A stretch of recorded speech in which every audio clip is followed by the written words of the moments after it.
Picture a quiet old lady, Miss Marple, knitting in her cosy village cottage when a letter arrives, begging her to unravel a mystery at Grand Harrow Hall. A priceless sapphire necklace is at risk, and sneaky guests are plotting to steal it during a dazzling gala. With sharp eyes and clever tricks, Miss Marple sets a trap, catching the thieves before they strike. From secret midnight meetings to a fake necklace, she outsmarts them all, saving the day without a single crime. Ready for a tale of wit and suspense? Here's how Miss Marple stops trouble in its tracks. Chapter 1.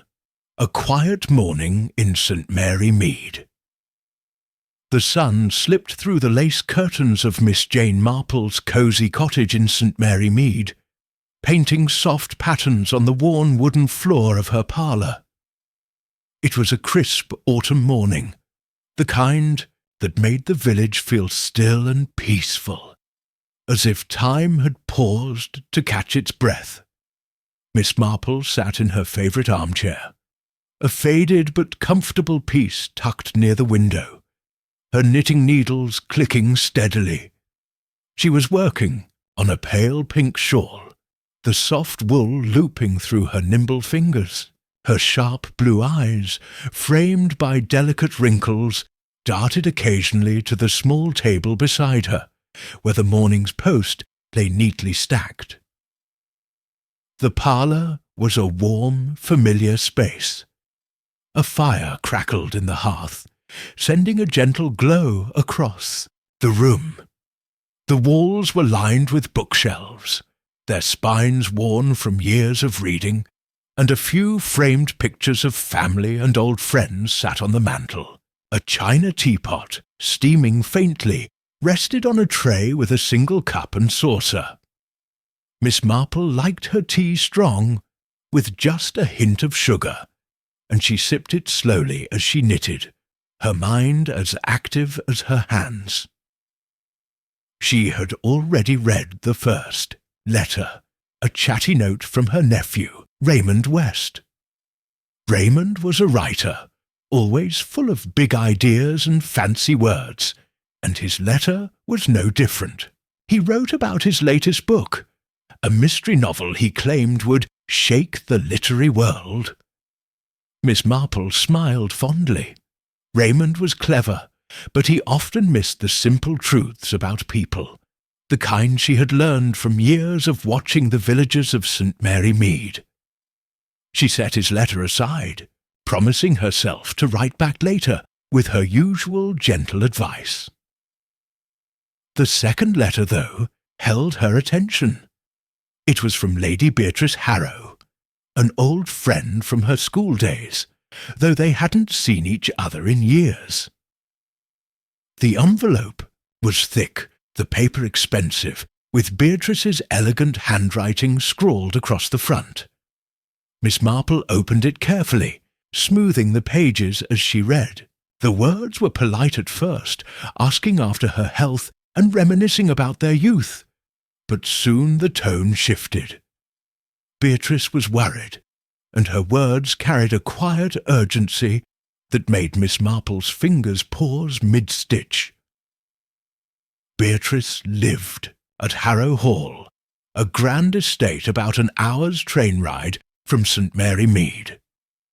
She wrote of strange happenings in her home, things that had left her uneasy.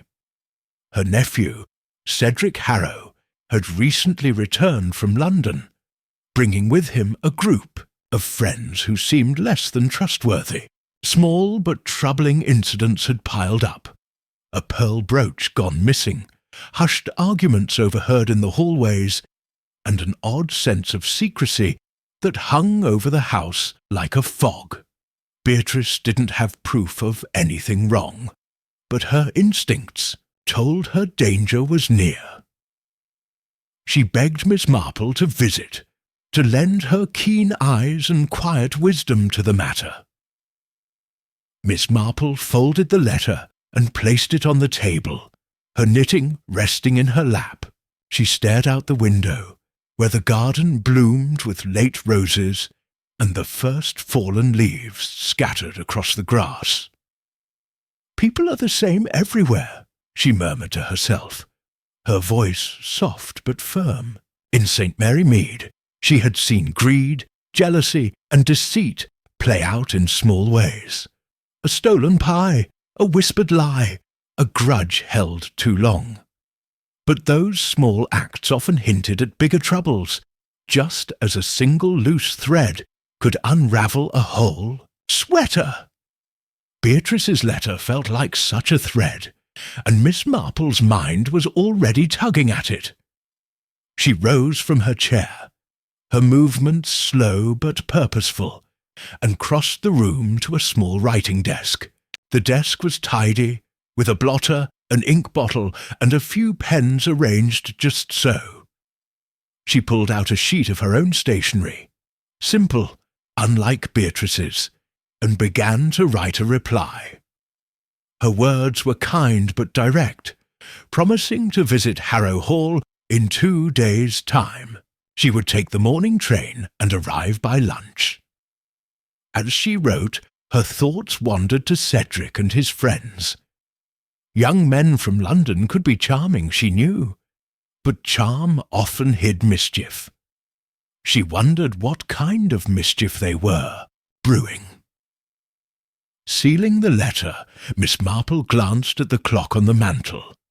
It was nearly 11, time for her daily walk through the village.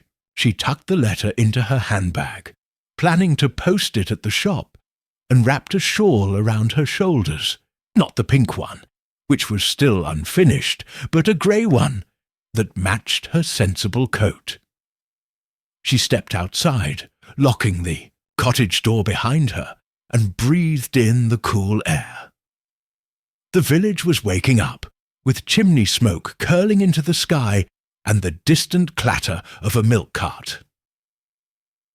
St. Mary Mead was a small place, its cottages and shops clustered around a single street that wound past the church and the green. Miss Marple knew every corner of it, every face and every story.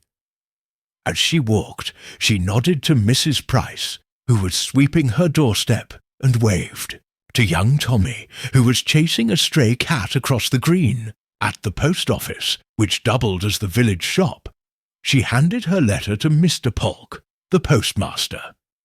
He was a cheerful man with a round face and a habit of sharing gossip.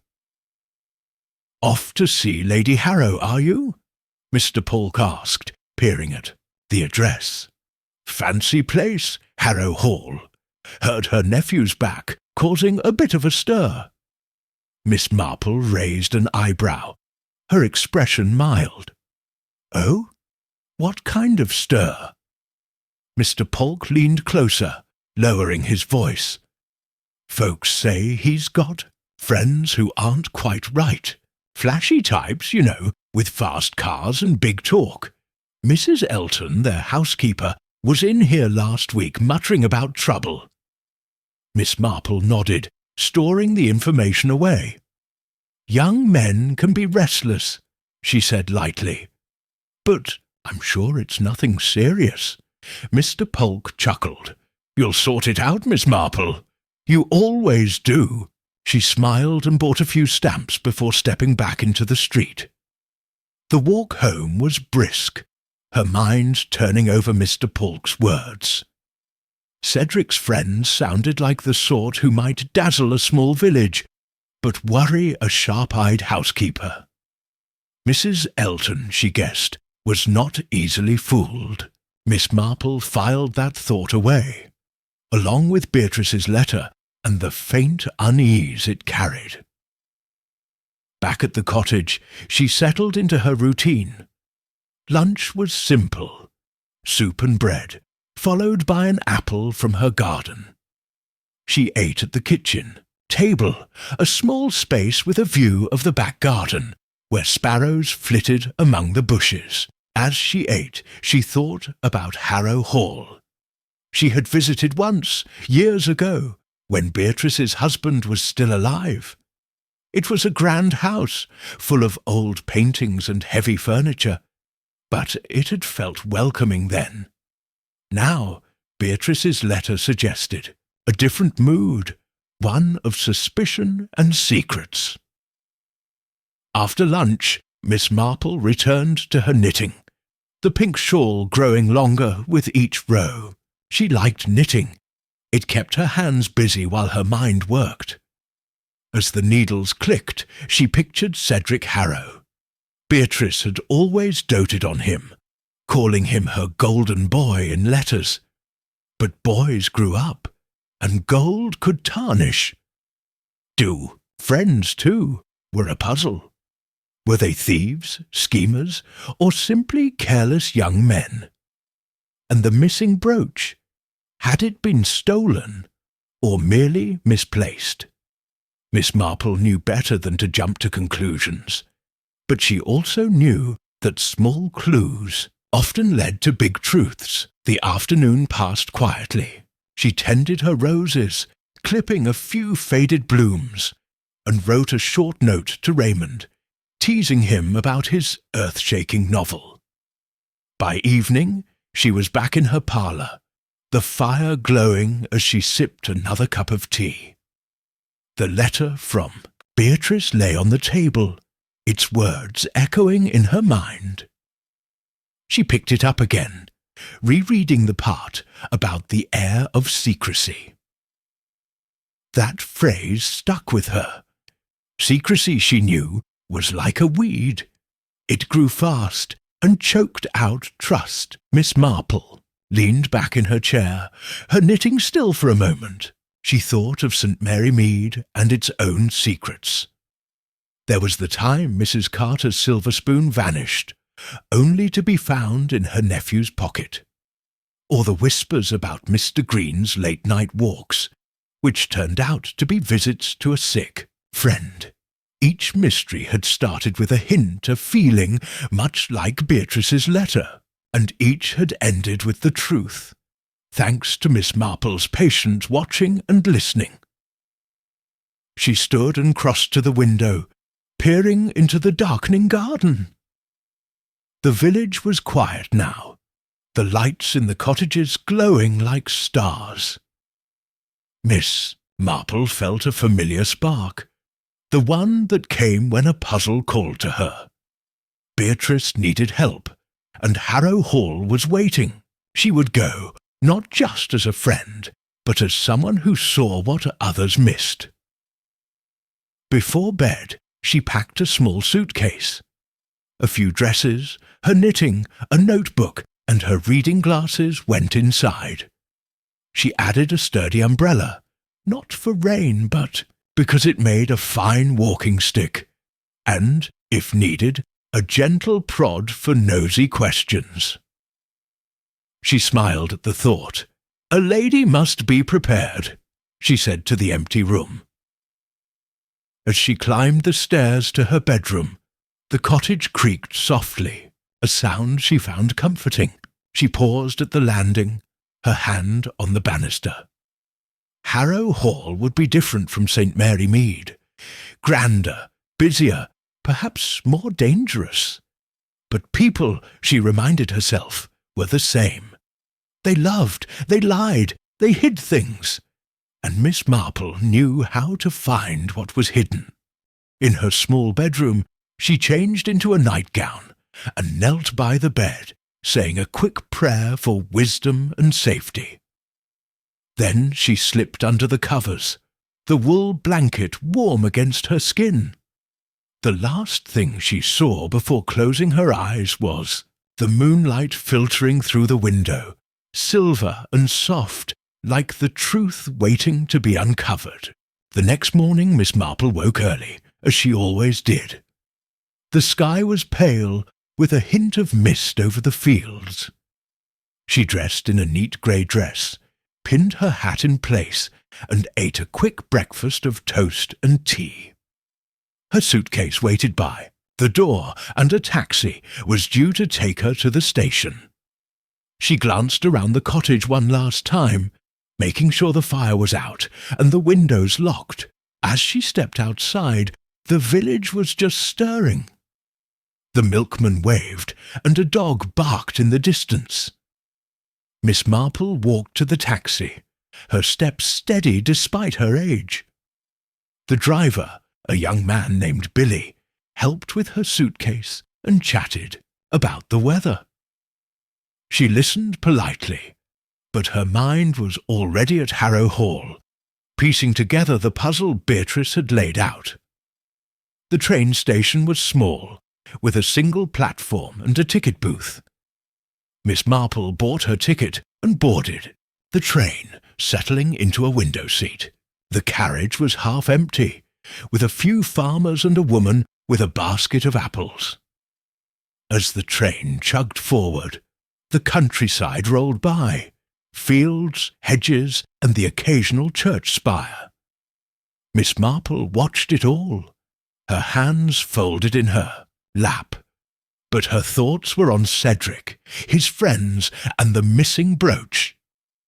She opened her handbag and took out Beatrice's letter, reading it once more. The words hadn't changed, but they felt heavier now, like a warning. Miss Marple tucked the letter away and looked out the window again.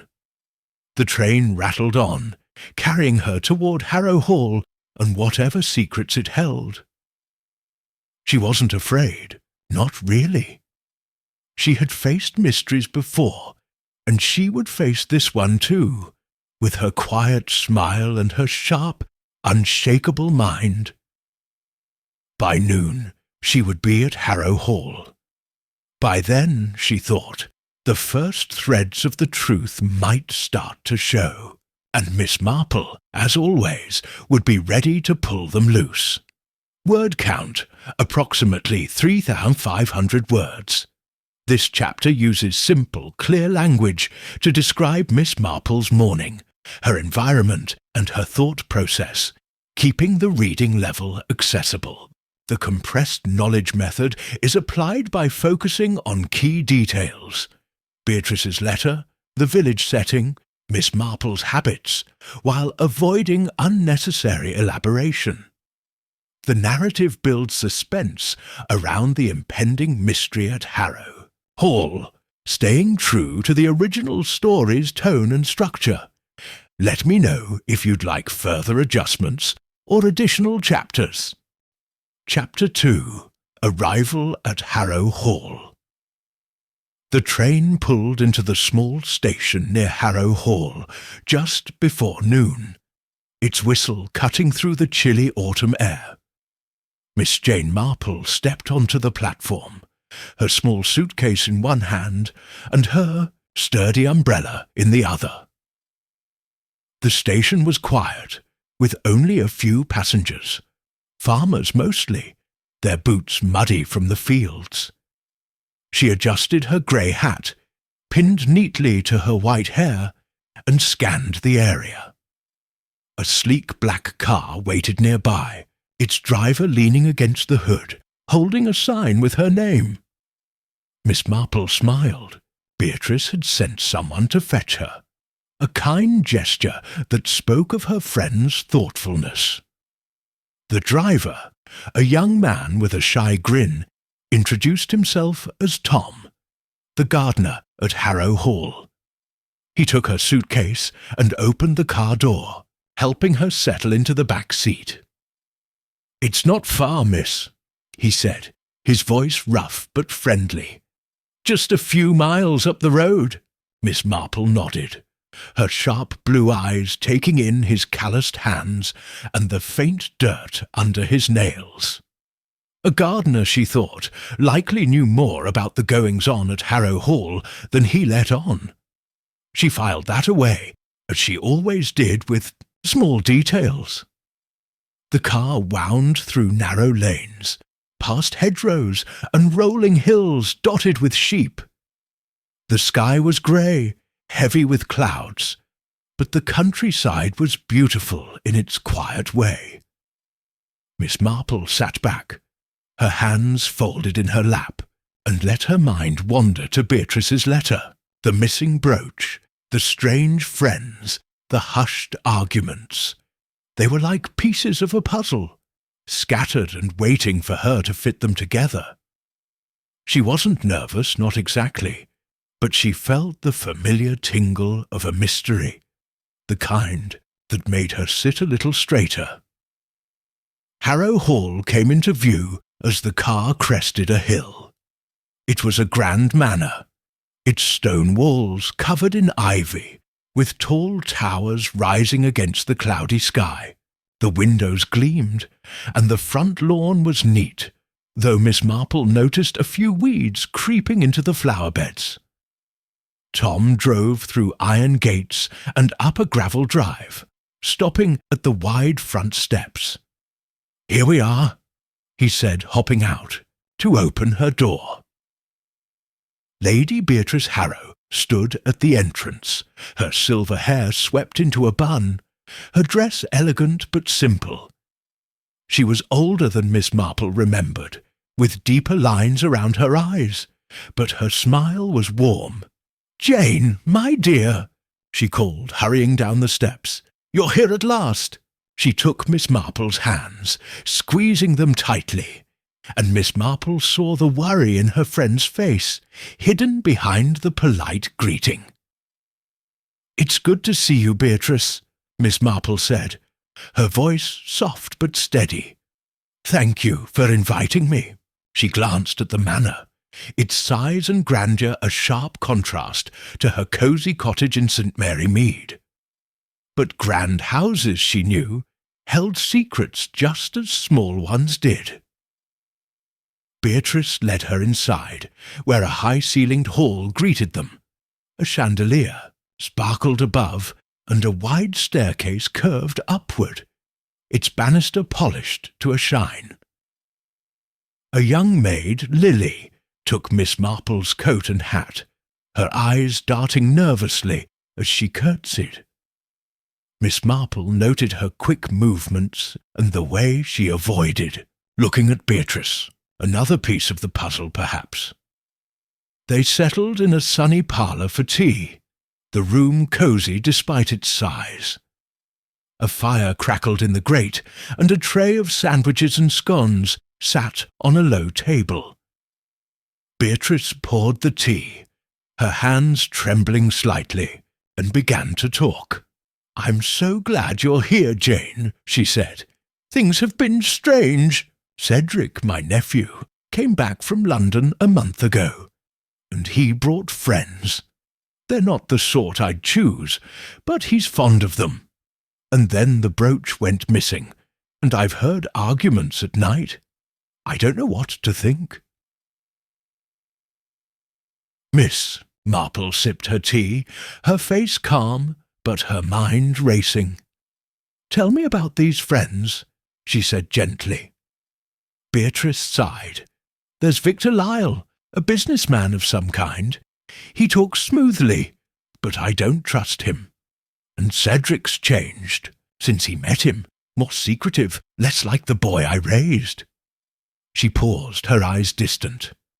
"The others in the house feel it too. Clara, the governess, is jumpy, and Mrs. Elton, our housekeeper, is crosser than usual." Miss Marple nodded, storing each name and detail. "And the brooch?" she asked. "It was a pearl one, a gift from my late husband," Beatrice said. "I kept it in my jewellery box, but it vanished 2 weeks ago. I didn't want to accuse anyone, but—" Her voice trailed off, and Miss Marple saw the strain in her friend's face. "Don't worry," Miss Marple said, patting Beatrice's hand. "We'll sort it out. Now, why don't you show me the house?" Beatrice brightened, eager to distract herself. She led Miss Marple through Harrow Hall, pointing out old portraits, a library stuffed with books, and a grand dining room with a long table set for dinner. The house was beautiful, but Miss Marple noticed small signs of unease. A curtain pulled crooked, a vase slightly out of place, as if someone had been careless or hurried.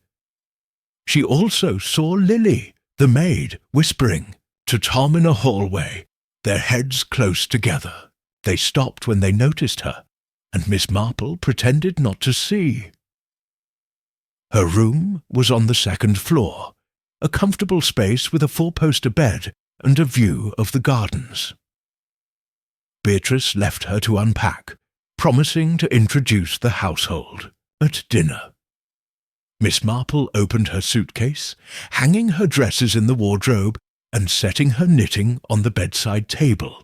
She kept her notebook and pen close, ready to jot down anything useful.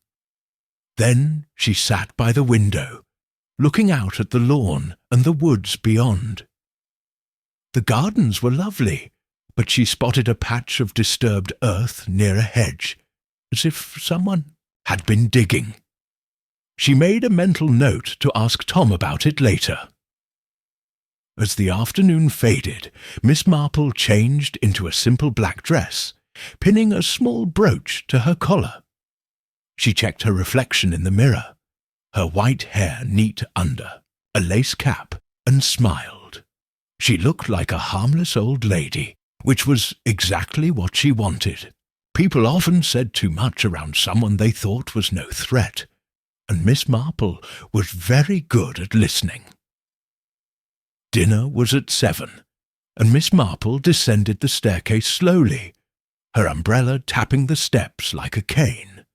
The dining room glowed with candlelight, the table set with silver and crystal. Beatrice was already there, standing by the head of the table, and she waved Miss Marple to a seat beside her.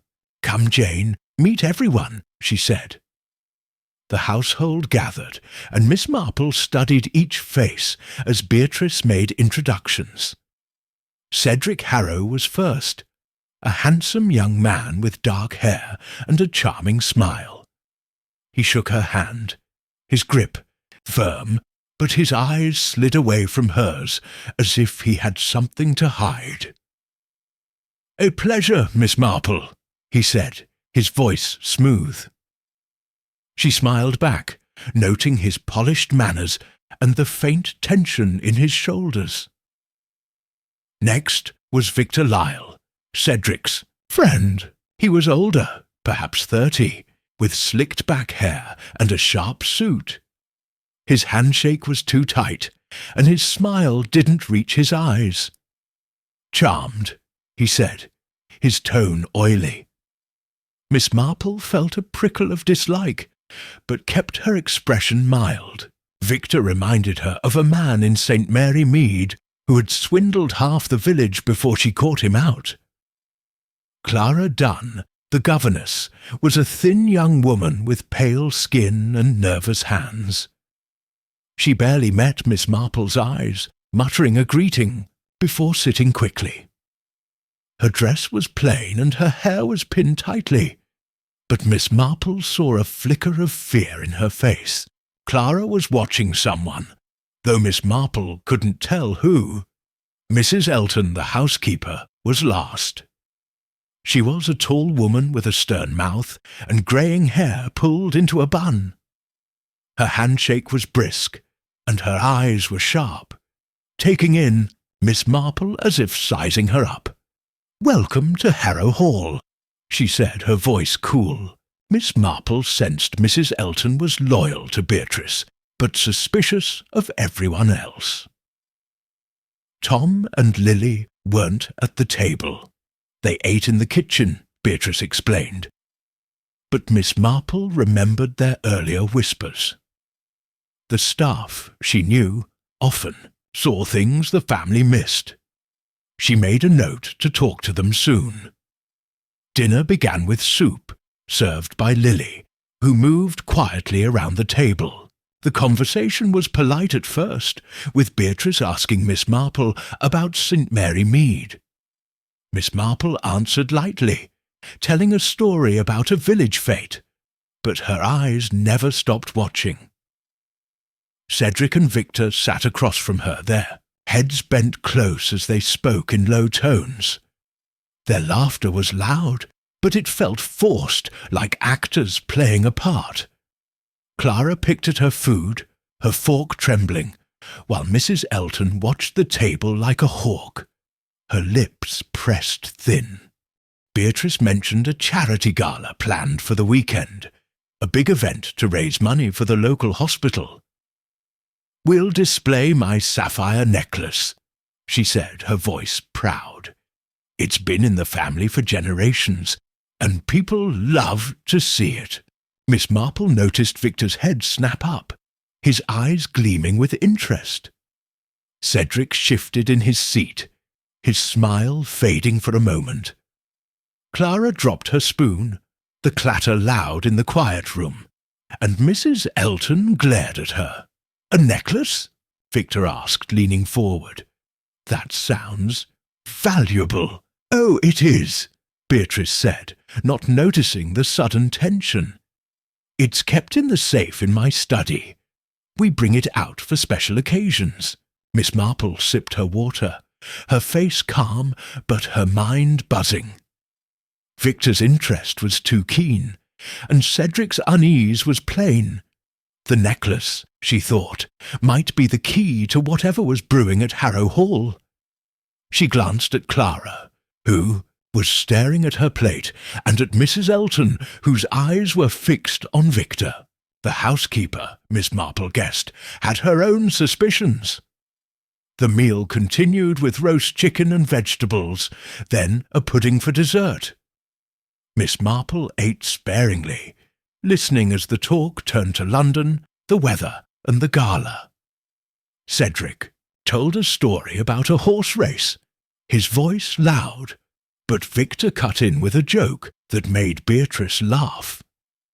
Clara stayed silent, and Mrs. Elton excused herself to check on the kitchen. Miss Marple noted it all, the alliances, the tensions, the small glances that spoke louder than words. After dinner, the group moved to the drawing-room for coffee. Miss Marple sat near the fire, her knitting in her lap, and watched as Cedric and Victor lit cigarettes standing by the window.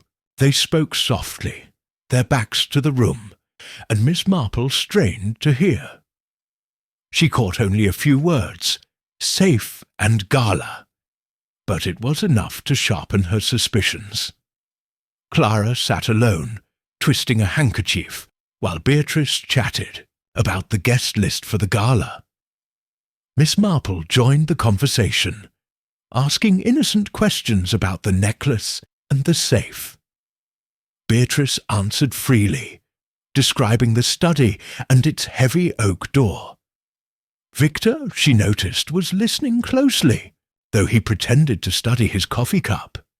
Cedric excused himself, saying he needed air, and slipped out. Miss Marple watched him go, wondering if he was meeting someone or checking something. As the evening wound down, Beatrice walked Miss Marple to her room. "I'm so glad you're here, Jane," she said again, her voice soft. "I feel better already." Miss Marple smiled. "We'll get to the bottom of things," she said. "Sleep well, Beatrice." In her room, Miss Marple changed into her nightgown and sat by the window, her knitting needles clicking softly. The gardens were dark, but she saw a flicker of movement near the hedge, a figure too far to identify. Was it Cedric, Victor, or someone else entirely? She leaned closer, her eyes narrowing, but the figure vanished into the shadows. She turned, down the lamp, and climbed into bed, the blankets warm around her. Harrow Hall was full of secrets, she knew, and she had only begun to unravel them. The necklace, the missing brooch, the whispered talks, they were all threads, and Miss Marple was good at following threads. As she closed her eyes, she thought of St. Mary Mead, where small clues had led to big truths. Harrow Hall would be no different. Tomorrow she would talk to Tom and Lily, explore the gardens, and watch the household more closely. For now, she let sleep come, her mind still turning over the faces and words of the evening. The puzzle was taking shape, and Miss Marple was ready to find the next piece. Chapter 3. Whispers in the Night Miss. Jane Marple lay in the wide four-poster bed at Harrow Hall, the heavy blankets tucked around her. But sleep wouldn't come. The room was quiet, save for the faint creak of the old house settling, and the distant hoot of an owl outside. Moonlight slipped through the gap in the curtains, casting a silver glow across the floor. Her knitting sat on the bedside table, the pale pink shawl half finished, but her hands were still, her mind sharp as ever, churned with the faces and words from dinner. Cedric's forced smile, Victor's sly glances, Clara's trembling hands, and Mrs. Elton's watchful eyes. Harrow Hall was a puzzle, and Miss Marple was determined to piece it together. She turned her head, glancing at the clock on the mantel. It was just past 11, too early for the house to be fully asleep. She thought of Beatrice's sapphire necklace, locked in the study safe, and Victor's hungry look when it was mentioned. The missing pearl brooch, too, nagged at her. Small thefts often led to bigger ones, she knew, like a single spark starting a fire. In St. Mary Mead, she had seen it before, a stolen ring that uncovered a whole scheme. She wondered if Harrow Hall held a similar secret. Unable to lie still, Miss Marple slipped out of bed, her bare feet cold on the wooden floor. She pulled on her dressing gown, a soft wool one she'd had for years, and padded to the window. The curtains were thick, but she eased them open, careful not to make a sound. The garden stretched below, bathed in moonlight, the hedges and flower beds like dark shapes in a painting. Beyond them, the woods loomed, their branches swaying in the night breeze. Miss Marple's eyes, keen despite her age, scanned the scene, looking for anything out of place. At first all was still. Then a shadow moved near the rose garden, quick and quiet. Miss Marple leaned closer, her breath fogging the glass. It was a man, tall and slim, carrying something small, a bundle, perhaps wrapped in cloth. He glanced over his shoulder, then hurried toward the old summer house, a wooden structure half hidden by ivy. Miss Marple recognized the figure, Cedric Harrow, his dark hair catching the moonlight. Her heart quickened. What was he doing out there, alone in the dark? Before she could guess, another figure appeared, moving from the side of the house. This one was broader, with a confident stride, and Miss Marple knew it was Victor Lyle. He followed Cedric, his steps careful, as if he didn't want to be seen. The two met at the summer house, their shapes merging into the shadows. Miss Marple strained to see more, but the distance was too great. She saw only a faint movement, as if they were talking, their heads close together. Then they vanished inside the summer house, out of sight. Miss Marple let the curtain fall, her mind racing. "A plan in motion," she whispered, her voice barely audible. Cedric and Victor were up to something, and it wasn't a late-night stroll. The bundle Cedric carried could be tools, or something stolen, or even the missing brooch. And Victor's sneaky approach suggested he didn't fully trust his friend. Miss Marple knew that kind of partnership. Thieves often turned on each other, like dogs fighting over a bone. She needed to know more, but the night was too dark, and her room was too far to hear their whispers. She returned to her chair by the window, pulling her knitting into her lap. The needles clicked softly, a steady rhythm that helped her think.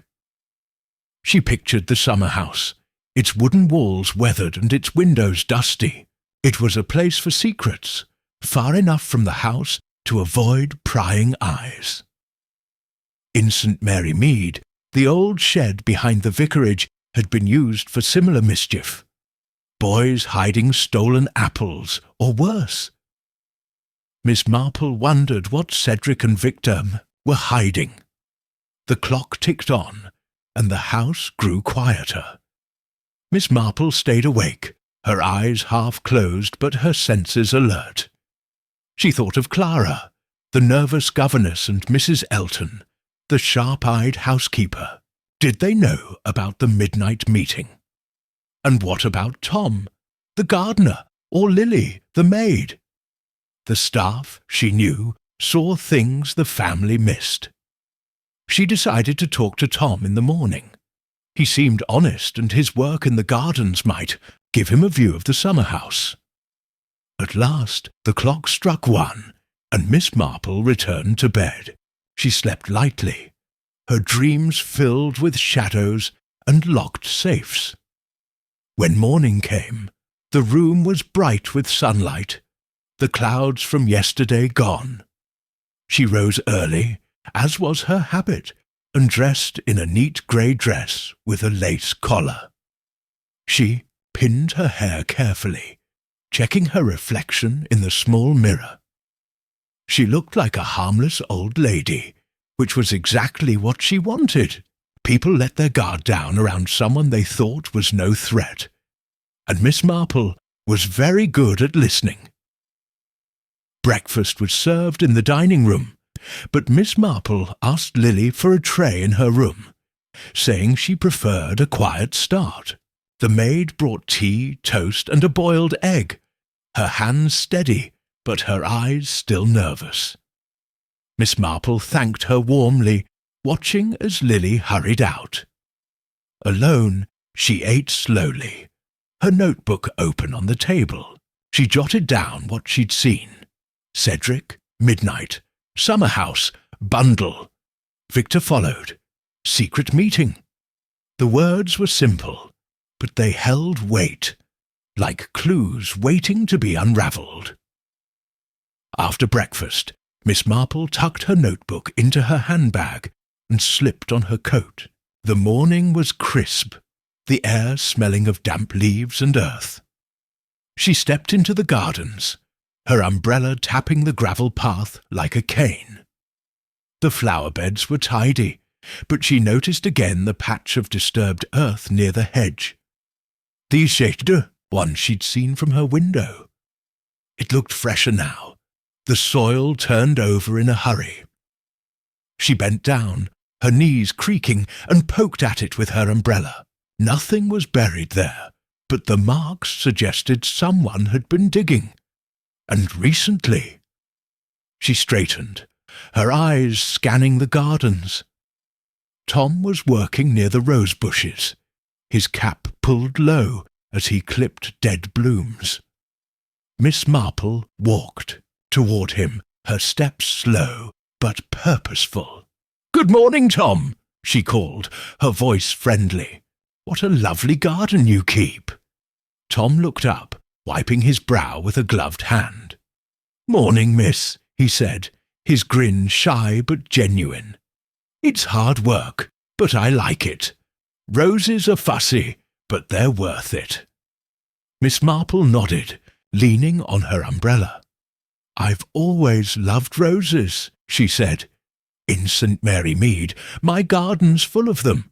But I noticed something odd here, near the hedge. The ground's been dug up. Do you know why?" Tom's grin faded, and he glanced toward the hedge. I saw that," he said, his voice lower. "Wasn't me, though. Found it like that a few nights ago. Looked like someone was in a rush. Didn't cover their tracks." Miss Marple tilted her head, her expression curious but not pushy. "Any idea who? It's a big house, with lots of comings and goings."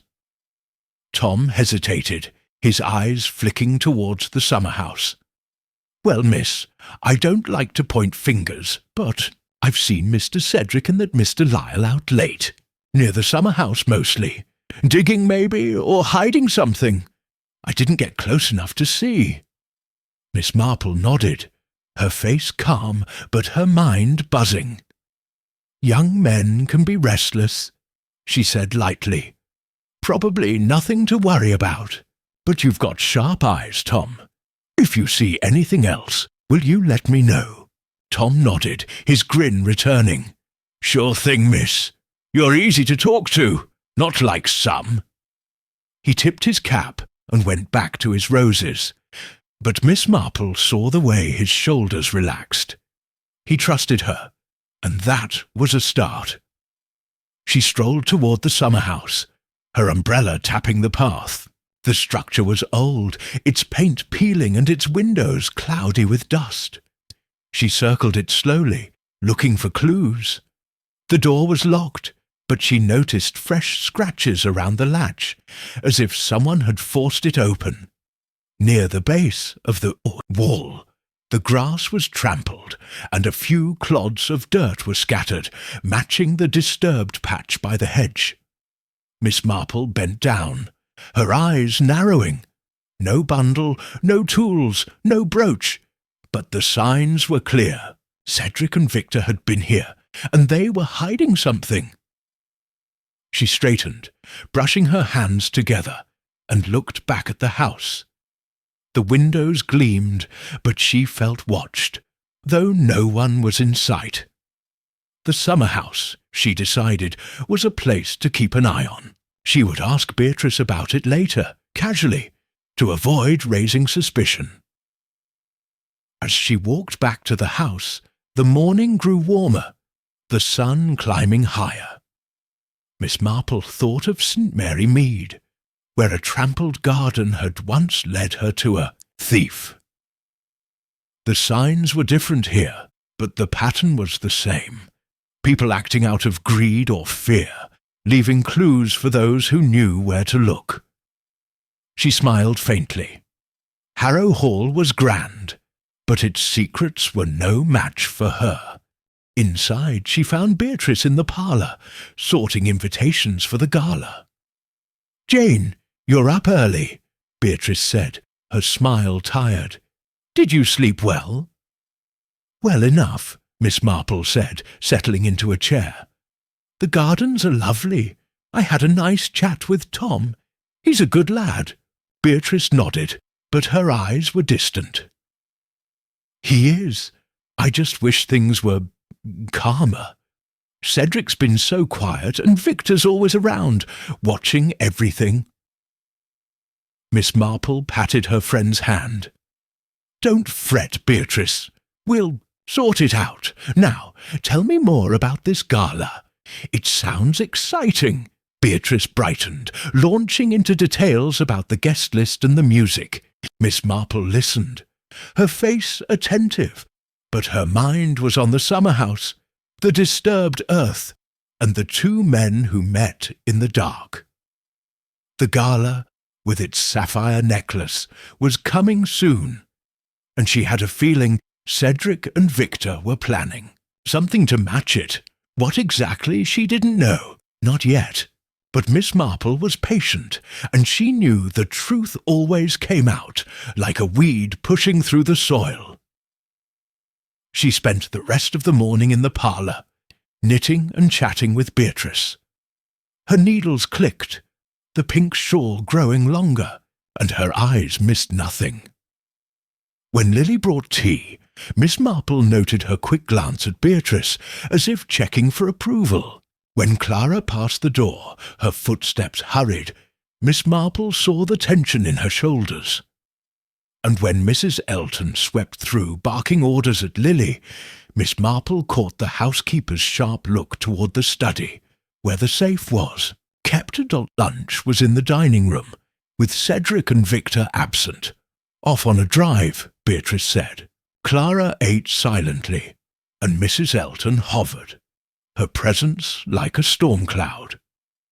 Miss Marple kept the talk light, asking about the village and the gala, but her mind was elsewhere. The summer house, the bundle, the scratches on the latch, they were clues, and they pointed to trouble. She needed more, though. More words, more glances, more threads to pull. As the meal ended, Miss Marple excused herself, saying she needed a rest. In her room she opened her notebook and added to her notes, "Summer house, midnight. Cedric and Victor digging. Scratches on door." Tom saw them. She closed the book, her lips pursed. The puzzle was growing, and she was closer to its heart. Tonight she would watch again, and tomorrow she would dig deeper, perhaps with Lily, or even Clara, who seemed to know more than she said. For now she sat by the window, her knitting in her lap, and looked out at the gardens. The summer house stood, quiet, its secrets locked inside. But Miss Marple was good at unlocking secrets, and she had only just begun. Chapter 4. The gala approaches. The morning sun filtered through the tall windows of Harrow Hall, casting long shadows across the polished floors. Miss Jane Marple sat in her room, her knitting needles clicking as she worked on her pale pink shawl. The house was busy, with maids scurrying to prepare for the charity gala just 2 days away. Voices echoed from the halls, Beatrice giving orders, Mrs. Elton barking at the staff, and the faint hum of excitement mixed with something heavier, like a storm brewing. Miss Marple felt it in her bones. The secrets of Harrow Hall were growing, restless, and she was closer to uncovering them.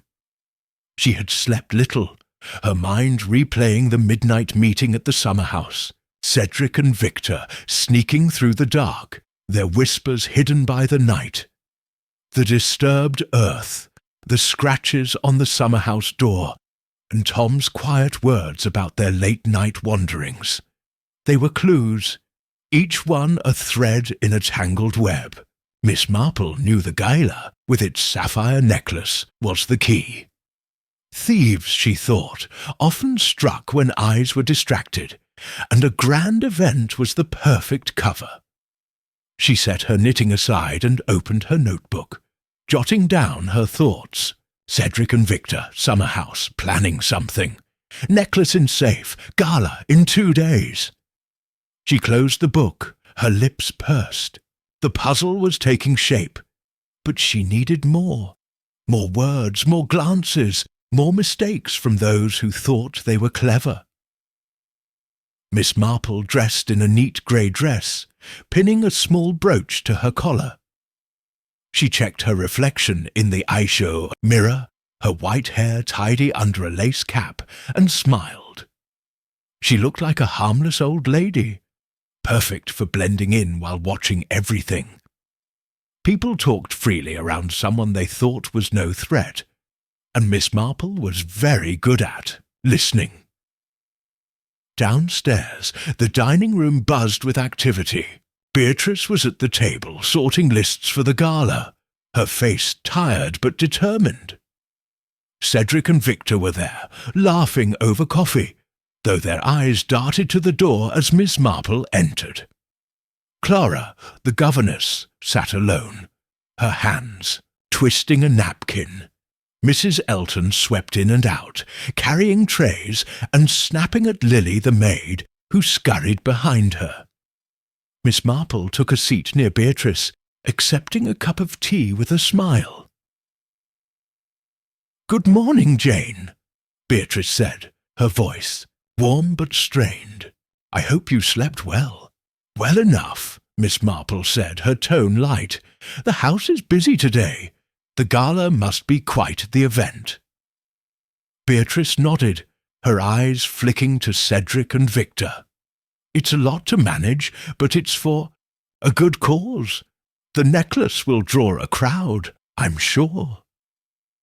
Miss Marple sipped her tea, watching Victor's head tilt at the mention of the necklace. His smile was too quick, like a fox spotting a hen. Cedric beside him stirred his coffee, his face blank, but his knuckles tight around the spoon. Clara dropped her napkin, bending to pick it up, and Miss Marple saw her steal a glance at Victor, her eyes wide with worry. The air felt thick, as if everyone was hiding something. After breakfast, Miss Marple sought out Clara. She found her in the library, a quiet room lined with dusty books and heavy curtains. Clara was dusting shelves, her movements jerky, as if her mind was elsewhere. Miss Marple stepped inside, her umbrella tapping the floor like a cane. "Good morning, Clara," she said, her voice gentle. "May I keep you company for a moment?" Started, nearly dropping her duster. "Oh, Miss Marple, yes, of course." She smoothed her plain dress, her hands trembling. "I'm just tidying up." Miss Marple settled into a chair, her knitting in her lap.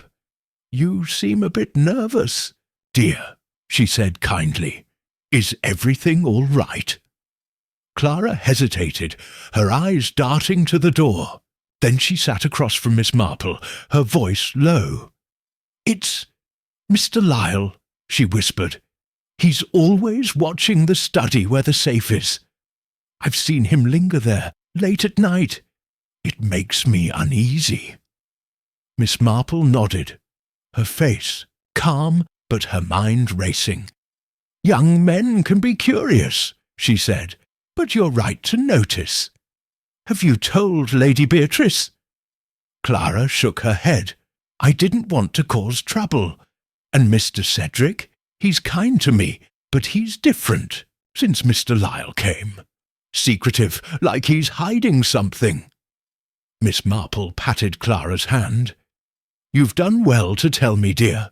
Don't worry, we'll keep an eye on things." She smiled, and Clara relaxed, a flicker of trust in her eyes. Miss Marple made a mental note. Clara was scared but honest, and her fear pointed straight to Victor. Another thread, ready to be pulled. As Clara returned to her dusting, Miss Marple thought of a case in St. Mary Mead. A young man, charming like Victor, had eyed a widow's silver teapot, lingering near her parlour until Miss Marple caught him. Victor, she suspected, was cut from the same cloth, a thief with a smooth tongue. But Cedric's role was less clear. Was he a partner or a pawn?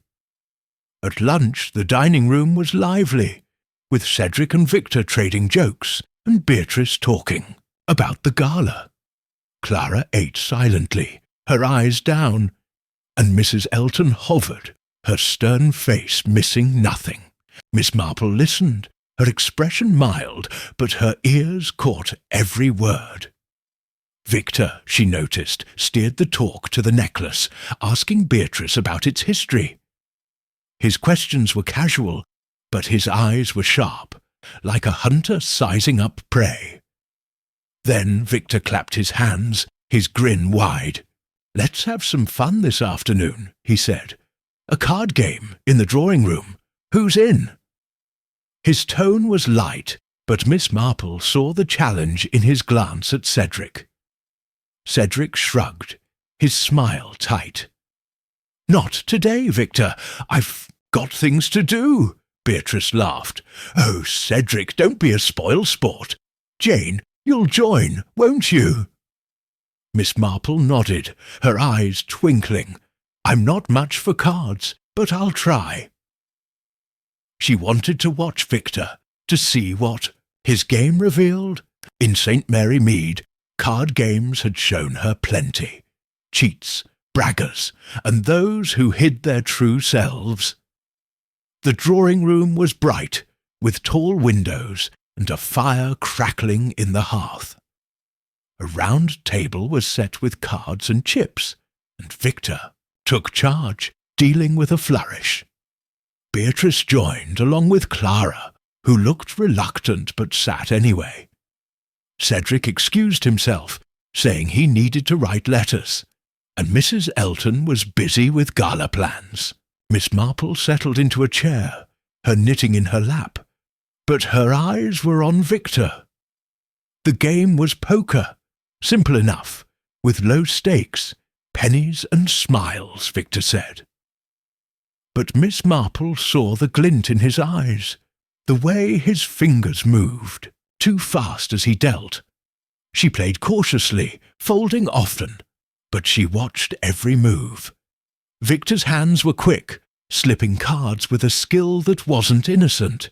He won hand after hand, his laugh loud, but Miss Marple caught him palming an ace, tucking it under the table. Beatrice didn't notice, and Clara was too nervous to see, but Miss Marple's sharp eyes missed nothing. A man who cheats at cards, she thought, might cheat at bigger things. She remembered a St. Mary Mead grocer who cheated at whist, only to be caught stealing from the till. Victor, she suspected, was playing a bigger game, with the necklace as the prize. The game ended with Victor's pile of pennies high, and he leaned back smug. "Better luck next time, ladies," he said, winking at Clara. She flushed and looked away, her hands twisting in her lap. Beatrice clapped, delighted by the fun, but Miss Marple saw the tension in Clara's face, the unease that mirrored her own. After the game, Miss Marple slipped away, saying she needed a walk. She headed to the study, where Beatrice kept the safe. The room was quiet, its oak door heavy and its windows overlooking the garden. Miss Marple closed the door behind her, her movements slow but purposeful. She examined the safe, a modern steel box set into the wall, its lock shiny and strong. It looked secure, but she knew no safe was perfect, not to a thief with skill. She turned to the windows, running her fingers along the sills. One latch, near the corner, caught her eye. It was scratched, the metal nicked as if someone had pried it open. Miss Marple leaned closer, her heart quickening. The scratches were fresh, the wood around them splintered. Someone had tampered with the window, testing a way in. Victor, she thought, or perhaps Cedric, preparing for the gala. She stepped back, her mind racing. The safe, the window, the summer house. They were pieces of a plan, and the gala was the moment it would unfold. She needed to act, but carefully. Accusing too soon would scare them off, and she wanted them caught red-handed. Miss Marple returned to the parlour, where Beatrice was writing invitations. "Jane, you're back." "Beatrice," said smiling, "did the walk do you good?" "Very much," Miss Marple said, settling into a chair. "Your study is lovely, Beatrice. That safe looks sturdy." Beatrice nodded, her smile fading. "It is. I hope it's enough to keep the necklace safe." Miss Marple patted her hand. "We'll make sure of it," she said, her voice calm but firm. She didn't mention the scratched latch, not yet. Beatrice was worried enough, and Miss Marple needed more proof. The afternoon passed with more gala preparations. Miss Marple helped fold napkins, her hands steady as her mind worked. She watched Cedric return from his letters, his face flushed as if he'd been outside. Victor lingered in the hall, chatting with Lily, who looked uncomfortable. Clara avoided everyone, slipping into the library, and Mrs. Elton's sharp eyes followed Victor like a hawk. At dinner, the mood was tense. Cedric and Victor talked loudly, their jokes forced, while Clara barely spoke. Beatrice mentioned the gala again, her voice proud but nervous. "The necklace will be the star," she said, and Miss Marple saw Victor's eyes gleam, his fingers tapping the table. Cedric glanced at him, then away, his jaw tight. Mrs. Elton served the meal, her face stern, and Miss Marple caught her watching Victor too. After dinner, Miss Marple sat in the drawing-room, knitting and listening. Cedric and Victor stepped outside, for a smoke, their voices low through the open window. She caught only scraps, gala and ready, but it was enough. They were moving forward, their plan set. Clara sat by the fire, her hands twisting, and Miss Marple gave her a kind smile, hoping to talk later. Beatrice chatted about the guest list, unaware of the undercurrents. As the evening ended, Miss Marple climbed the stairs to her room, her umbrella tapping each step. She changed into her nightgown and sat by the window, her knitting in her lap. The gardens were dark, but she watched anyway, her eyes sharp. No figures moved tonight, but the summer house loomed in the distance, its secrets waiting. She opened her notebook, adding to her clues, Victor cheats at cards, window latch scratched in study, Cedric and Victor planning for gala. She closed the book, her lips pursed.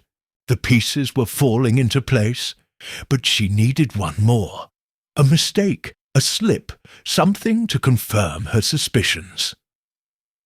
Miss Marple climbed into bed, the blankets warm around her.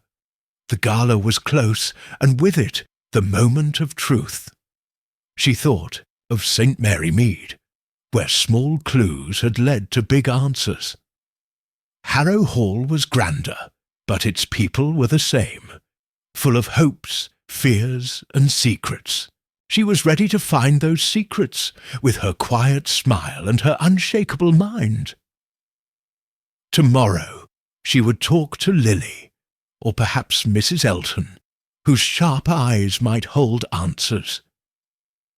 She would watch the study, the safe, and the two men who thought they were clever. For now she let sleep come, her dreams filled with cards, safes, and a sapphire necklace gleaming in the dark. Chapter 5. A Clue in the Library. The morning light spilled into Miss Jane Marple's room at Harrow Hall, painting the walls with a soft golden glow. She sat by the window, her knitting needles clicking as she worked on her pale pink shawl, now nearly half done. The house hummed with activity, the charity gala just a day away, and the air felt thick with secrets. Miss Marple's sharp blue eyes, framed by delicate wrinkles, stared out at the gardens, where the summer house stood quiet in the distance. Her mind, as always, was busy, piecing together the clues she'd gathered.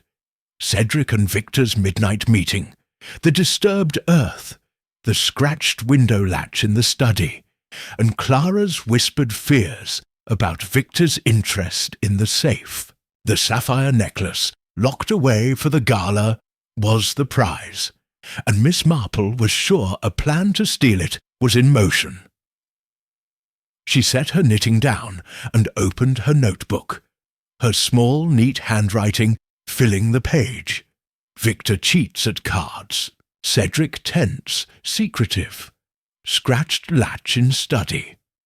Clara saw Victor near safe. She added a new line. Gala, tomorrow, time running out. The words were simple, but they carried weight, like stones in a wall slowly taking shape. Miss Marple knew she needed more. A slip, a mistake, something to tie the threads together. She closed the notebook, her lips pursed, and dressed for the day, choosing a plain grey dress with a lace collar. Her white hair was pinned neatly under. a cap, and she checked her reflection in the mirror. She looked like a harmless old lady, which was exactly what she wanted. People let their guard down around someone they thought was no threat, and Miss Marple was very good at watching.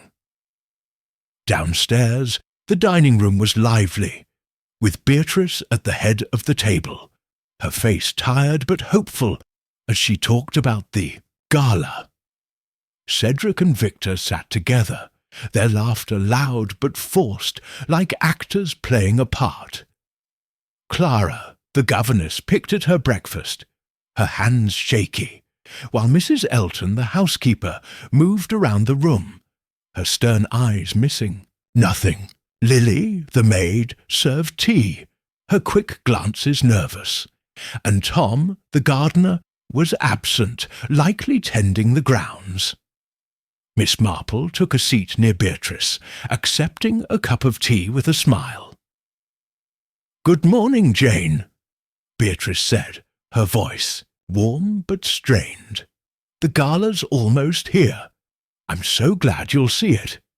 "It sounds wonderful," Miss Marple said, her tone light. "The necklace will be the star, I'm sure."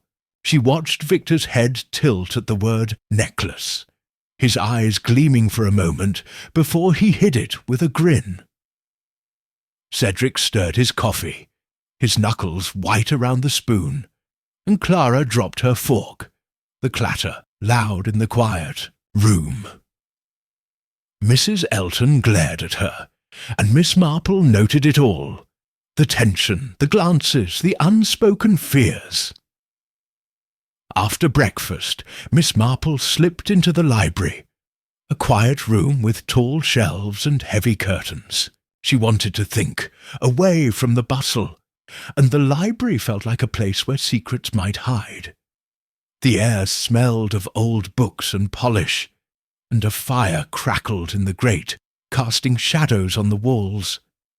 She wandered the shelves, her umbrella, tapping the floor like a cane, her eyes scanning for anything out of place. The books were dusty, some untouched for years, but one caught her attention. A thin volume on gemology, its cover worn, but its pages recently opened. Miss Marple pulled it down, her fingers careful. As she flipped through it, a crumpled piece of paper fell out, landing on the floor. She bent to pick it up, her knees creaking, and smoothed it open. The note was short, written in a hurried scrawl. "Midnight, summer house. Bring the tools." Your handwriting was unfamiliar. Not Cedric's or Victor's. She'd seen their signatures on gala invitations, but the words were clear. A plan, secret and urgent, tied to the summer house where she'd seen the two men meet. Her heart quickened, but her face stayed calm. She tucked the note into her handbag next to her notebook and replaced the book on the shelf. The note was a clue, a big one, but it raised questions. Who wrote it?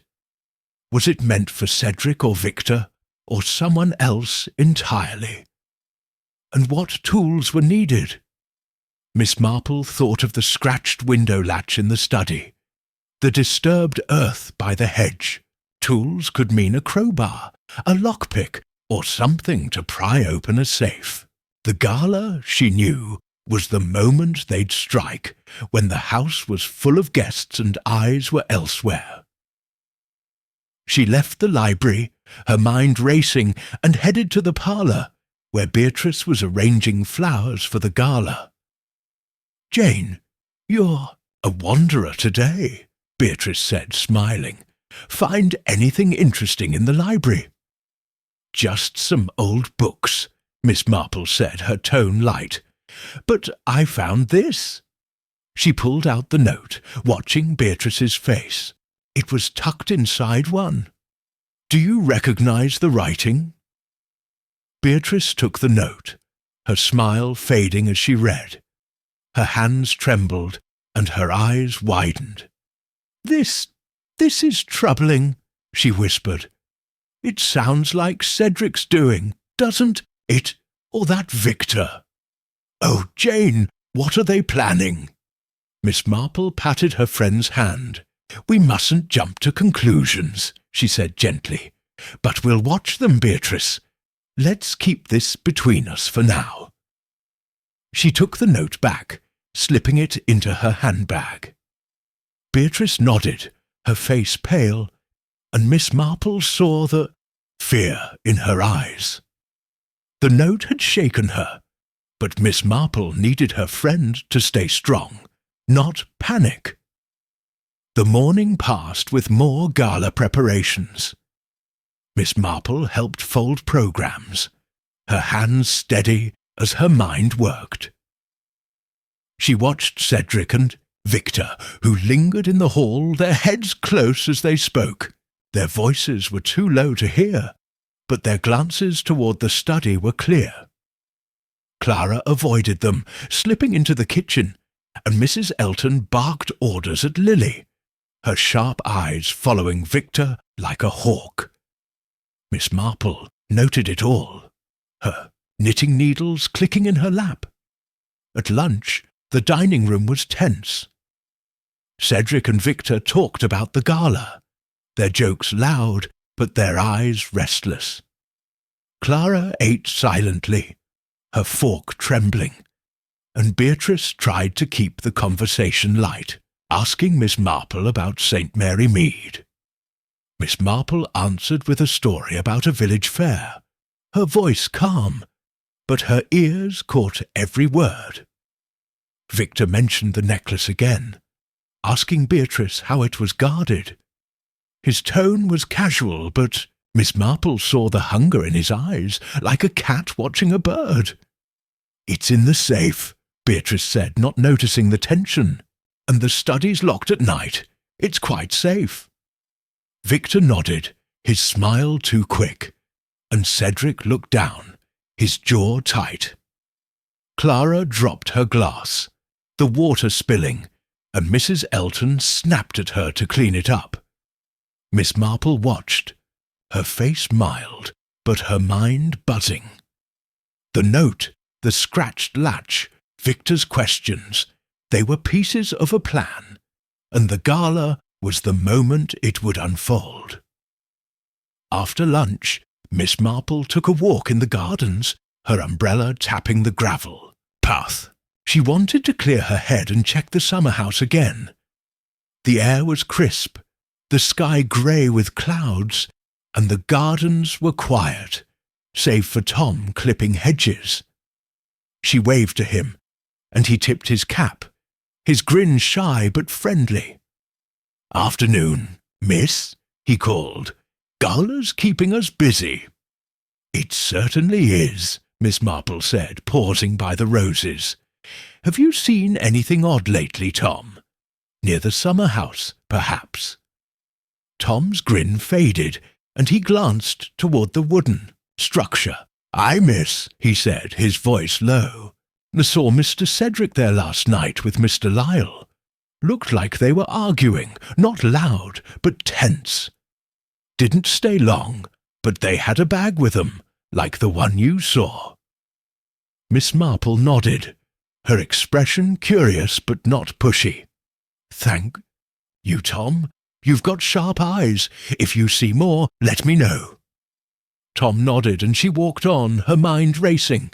The note, the bag, the argument. Cedric and Victor were planning something, and the summer house was their hideout. She circled the summer house, her eyes scanning for new clues. The scratches on the door were deeper now, and the grass around it was more trampled, as if someone had been back. She bent down, her knees creaking, and found a small metal shaving near the latch, shiny and fresh. A tool, she thought, dropped in a hurry. She tucked it into her handkerchief, her heart quickening. The evidence was piling up, but she needed to catch them in the act. Back at the house, Miss Marple found Beatrice in the drawing room, going over the gala guest list. She decided to share a little, to ease her friend's worry. "Beatrice," she said, sitting beside her, "I think Cedric and Victor are up to something, likely about the necklace. But we'll stop them. Can you show me the study again?" Beatrice paled but nodded, leading her to the study.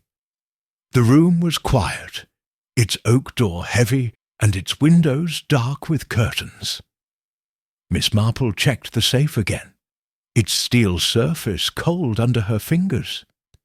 It was locked, but she noticed a faint smudge on the dial, as if someone had touched it recently.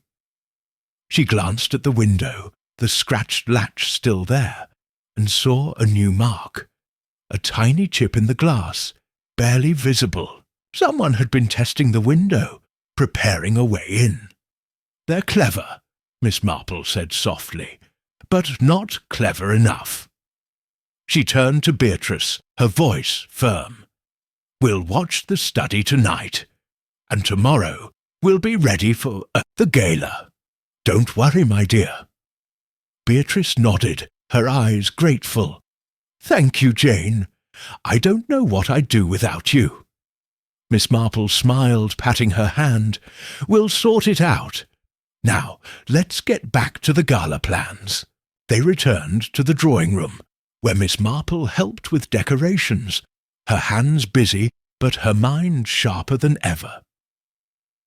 The afternoon was a whirl of activity. Miss Marple watched Cedric and Victor, who stayed close, their smiles tight as they helped hang banners. Clara kept to herself, her eyes red as if she'd been crying, and Mrs. Elton snapped at everyone, her patience thin. Lily moved quietly, her glances nervous, and Miss Marple made a note to talk to her later. The staff, she knew, saw things the family missed.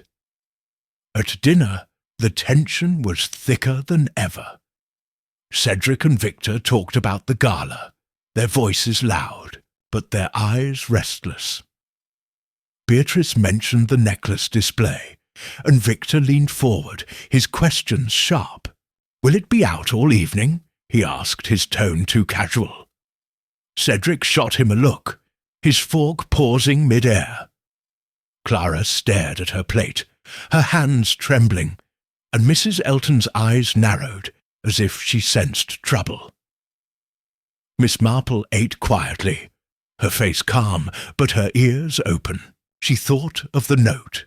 Midnight, summer house. Bring the tools. Tonight, she decided, she would watch again, from her window or closer, if she dared.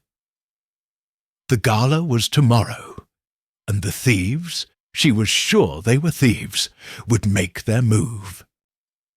Soon. After dinner, the household gathered in the drawing room for coffee. Miss Marple sat by the fire, her knitting in her lap, and watched Cedric and Victor step outside for a smoke. Their voices were low, their shadows sharp against the window. She caught a few words, safe and tomorrow, and her heart quickened. Clara sat alone, twisting a handkerchief, and Miss Marple gave her a kind smile, hoping to talk later. Beatrice chatted about the gala, unaware of the undercurrents. As the evening ended, Miss Marple climbed to her room, her umbrella tapping the stairs. She changed into her nightgown and sat by the window, her knitting needles clicking softly. The gardens were dark, the summer house a shadow in the distance. She opened her notebook, adding to her clues, note in library, midnight summer house, tools, metal shaving by door, smudge on safe, Victor and Cedric arguing. She closed the book, her lips pursed. The house grew quiet, the clock ticking toward midnight. Miss Marple stayed awake, her eyes on the gardens.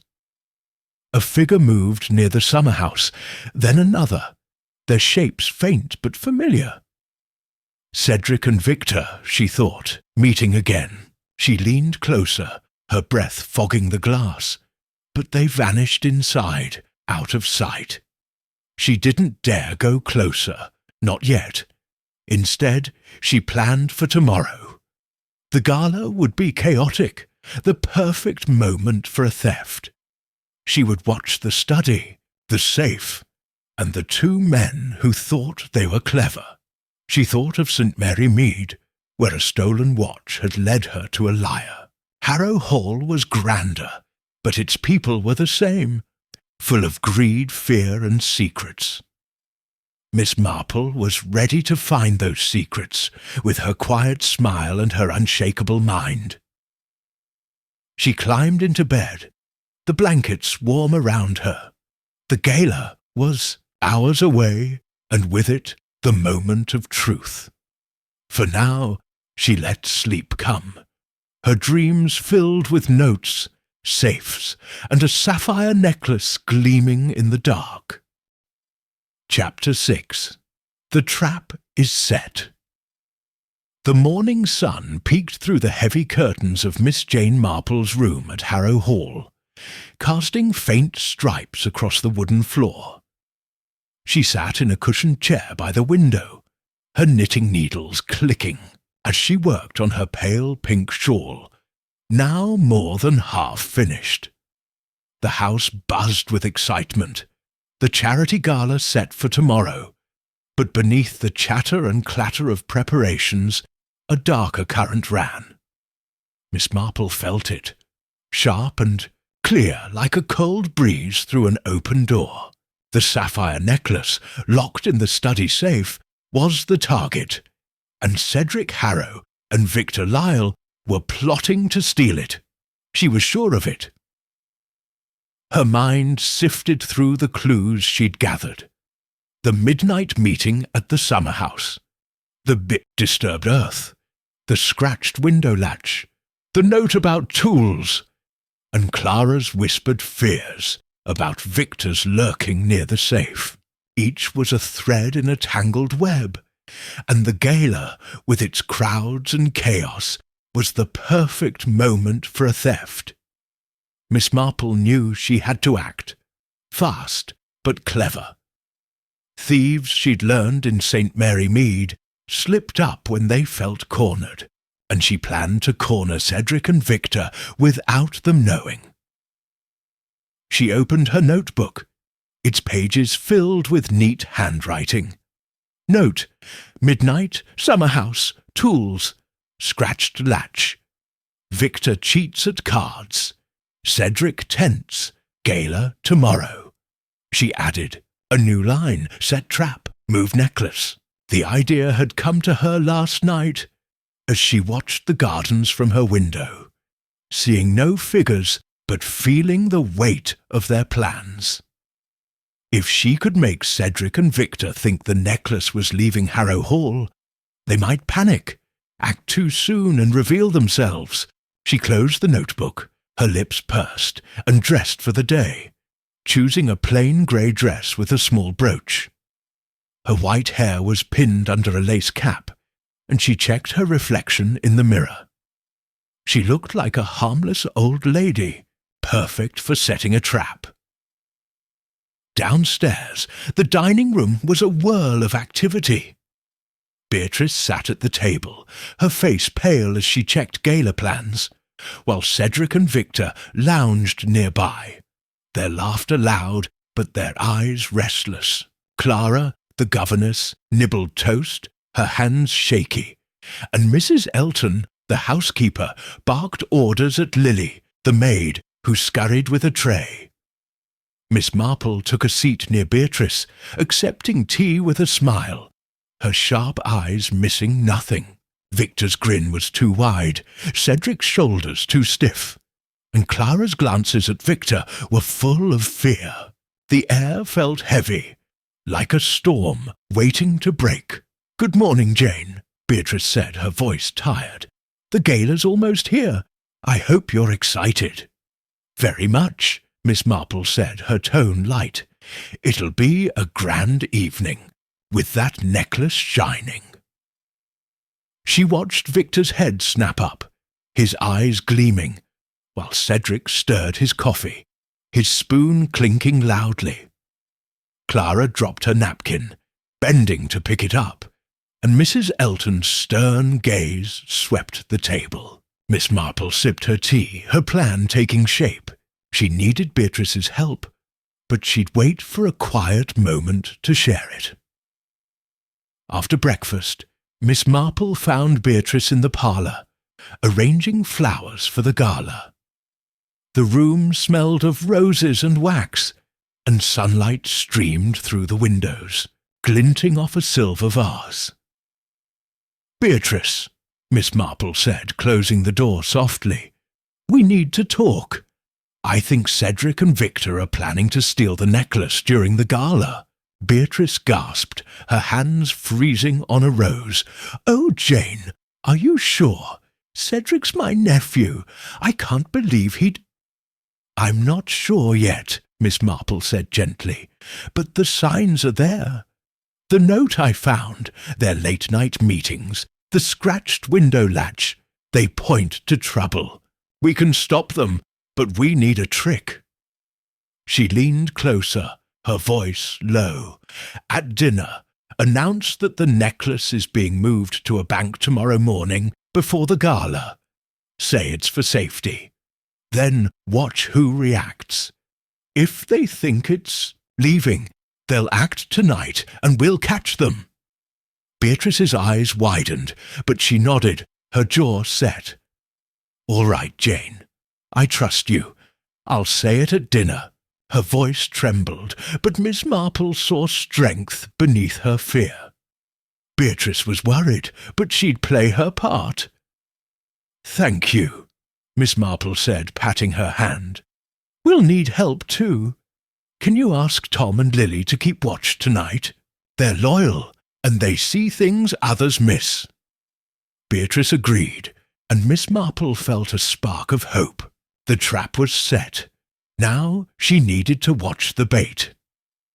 The morning passed with gala preparations. Miss Marple helped fold napkins, her hands steady as her mind worked. She watched Cedric and Victor, who lingered in the hall, their heads close as they spoke. Their voices were too low to hear, but their glances toward the study were clear. Clara stayed in the library, her eyes red as if she'd been crying, and Mrs. Elton snapped at everyone, her patience thin. Lily moved quietly, her nervous glances meeting Miss Marple's once, and Miss Marple smiled, hoping to talk later. The staff, she knew, were her allies in this game. At lunch, the dining room was tense. Cedric and Victor joked about the gala, their voices loud but their eyes darting.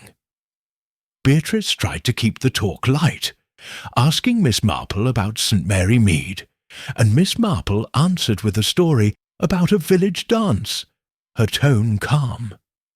Clara ate silently, her fork trembling, and Mrs. Elton hovered, her sharp eyes on Victor. Miss Marple listened, her ears catching every word. Victor asked about the gala's security, his tone casual, but his fingers tapping the table. Cedric shot him a look, his jaw tight, and Miss Marple knew they were nervous. The trap, she thought, would work. After lunch, Miss Marple slipped into the study, wanting to check the safe one last time. The room was quiet, its oak door heavy, and its windows dark with curtains.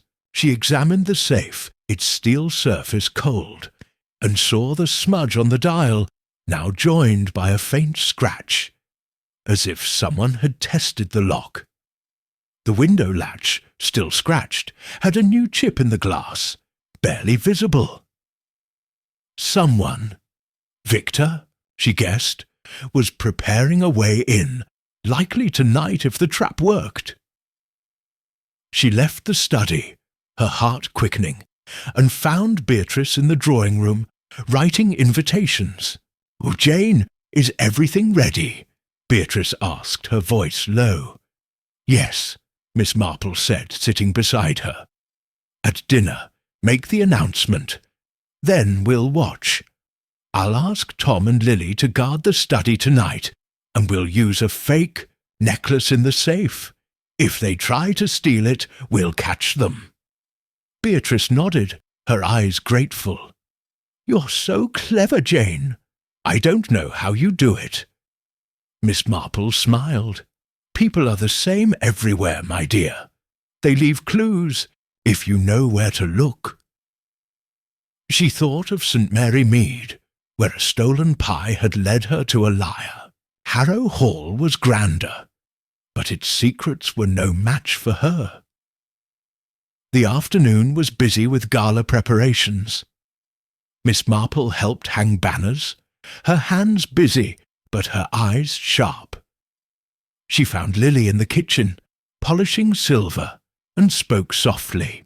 Lily, I need your help tonight. Watch the study near the safe. If you see Cedric or Victor, tell me or Tom. Can you do that? Lily nodded, her eyes wide but steady. Yes, miss. I don't trust that Mr. Lyle. He's always sneaking about. Miss Marple thanked her, feeling another piece fall into place. She found Tom in the gardens, trimming roses, and gave him the same task. He tipped his cap, his grin firm. I'll keep watch, miss. Those two are up to no good, I reckon. With Tom and Lily ready, Miss Marple felt the trap tighten. She returned to the house, her umbrella tapping the floor, and prepared for dinner. The gala was tomorrow, and tonight was her chance to stop the crime before it happened. Dinner was in the dining room, the table glowing with candles and silver. Beatrice sat at the head, her face pale but composed, while Cedric and Victor laughed, over wine, their eyes restless. Clara picked at her food, her hands shaky, and Mrs. Elton served, her stern gaze sweeping the room. Miss Marple took her seat, her expression mild, but her senses alert. The air was thick, like a rope pulled tight, and she knew the moment was near. Halfway through the meal, Beatrice cleared her throat, her voice steady. I've decided to move the sapphire necklace to the bank tomorrow morning, she said, her eyes on her plate. With so many guests at the gala, it's safer there. It won't be displayed, but we'll manage. The room went still. Victor's stew. Smile froze, his fork pausing mid-air, and his eyes flicked to Cedric, sharp and angry. Cedric coughed, his face pale, and dropped his napkin, bending to pick it up. Clara gasped softly, her hands clutching the table, and Mrs. Elton's eyes narrowed, as if she sensed a lie. Miss Marple sipped her water, her face calm, but her heart racing. The trap had worked. Victor and Cedric were rattled, their plans crumbling.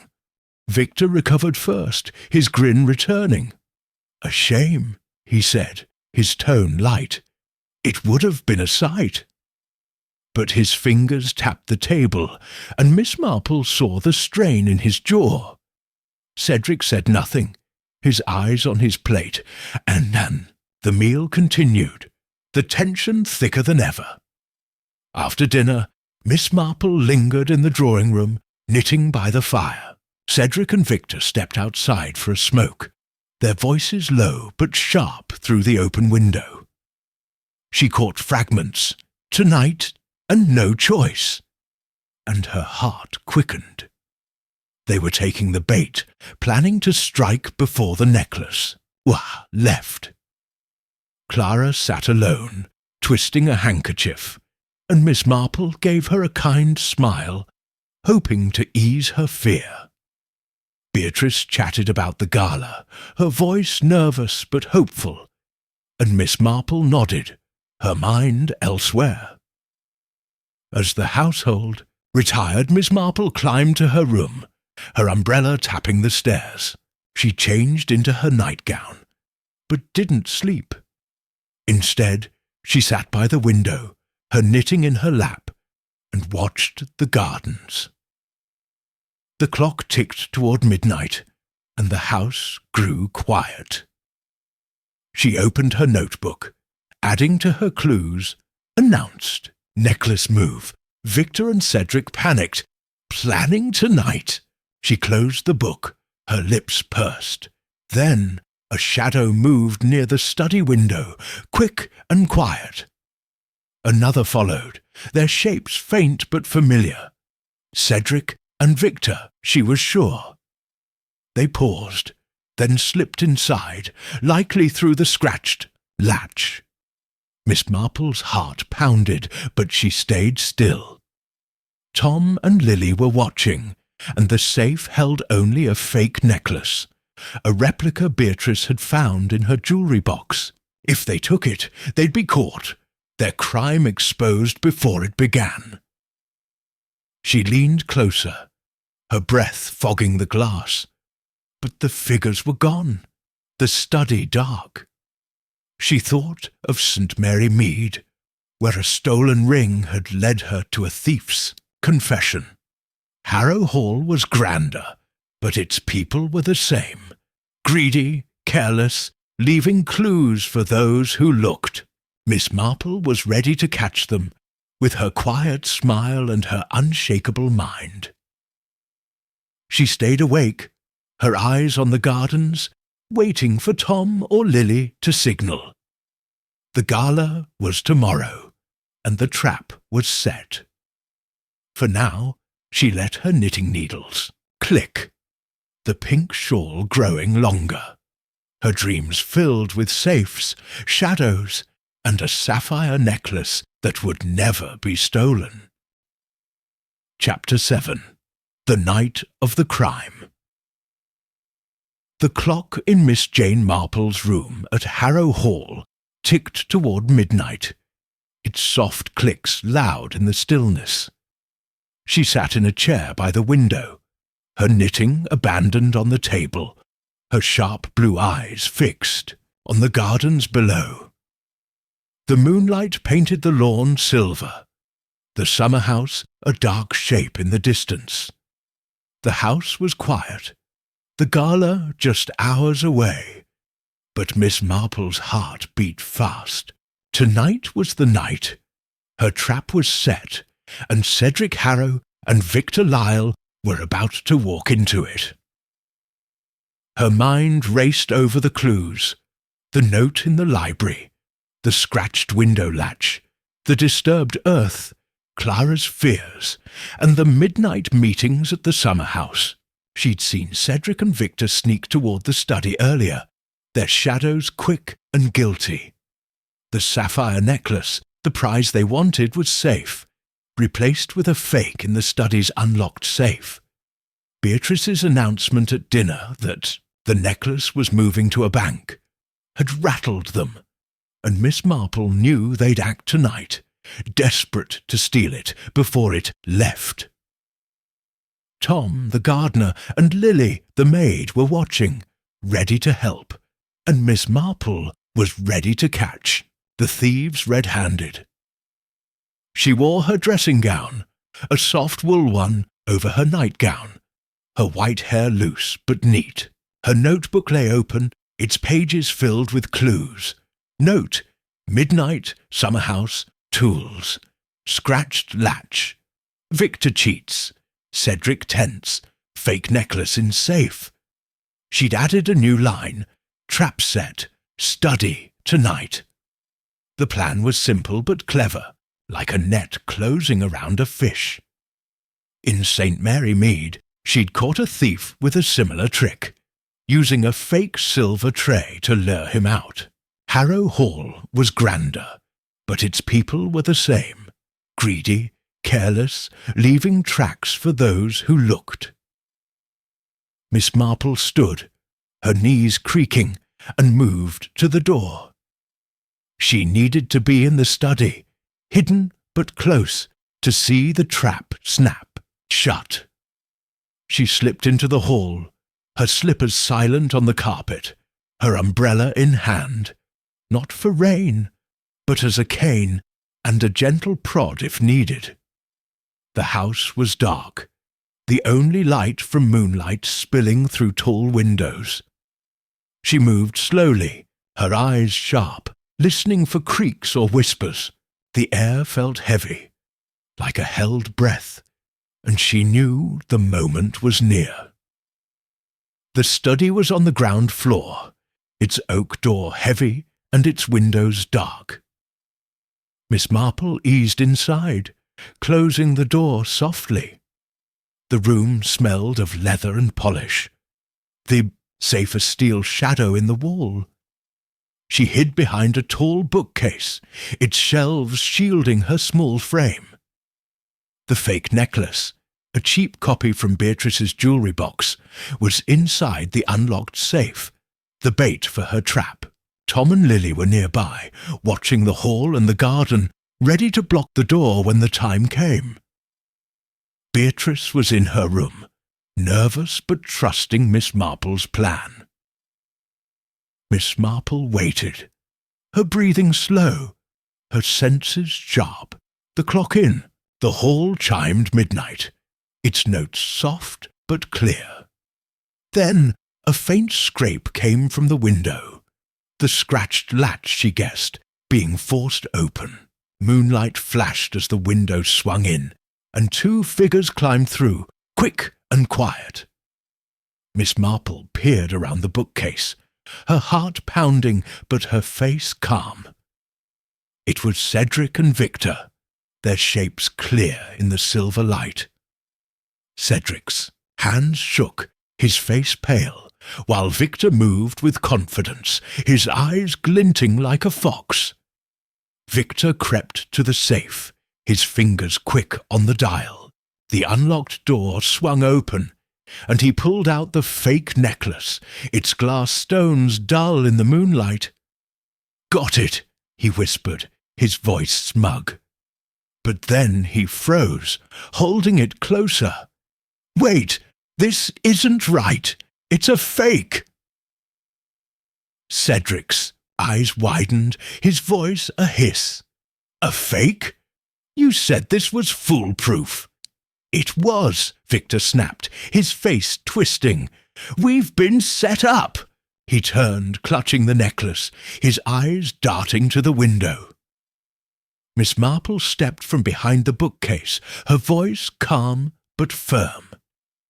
"Gentlemen, you're not going anywhere." Her small figure was steady, her umbrella pointed like a teacher's ruler.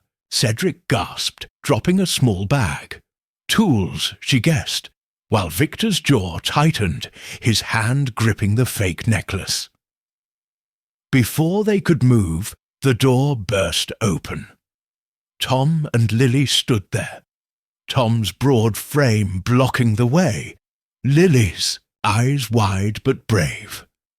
Beatrice followed, her dressing gown loose, her face pale but fierce. She flicked on the light, the room blazing with truth. "What is this?" she demanded, her voice shaking. "Cedric, how could you?" Miss Marple raised a hand, her tone gentle but commanding. "Let's hear them out, Beatrice. But first, put that necklace down, Mr. Lyle. It's no use to you." Victor's eyes narrowed, but he dropped the fake, its stones clattering on the floor. Cedric slumped, his face crumpling, and Miss Marple saw the guilt in his eyes.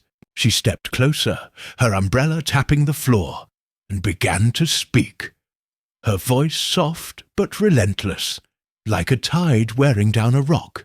"Mr. Lyle, you planned to steal the necklace during the gala," she said. "The scratched latch, the note, about tools, your questions at dinner, they all pointed to it. You've been watching the safe, testing the window, meeting in the summer house. But you needed help, didn't you? You pulled Mr. Harrow into your scheme." Victor's grin was cold, but his eyes flickered. "You've got no proof, old lady." "Oh, I have plenty."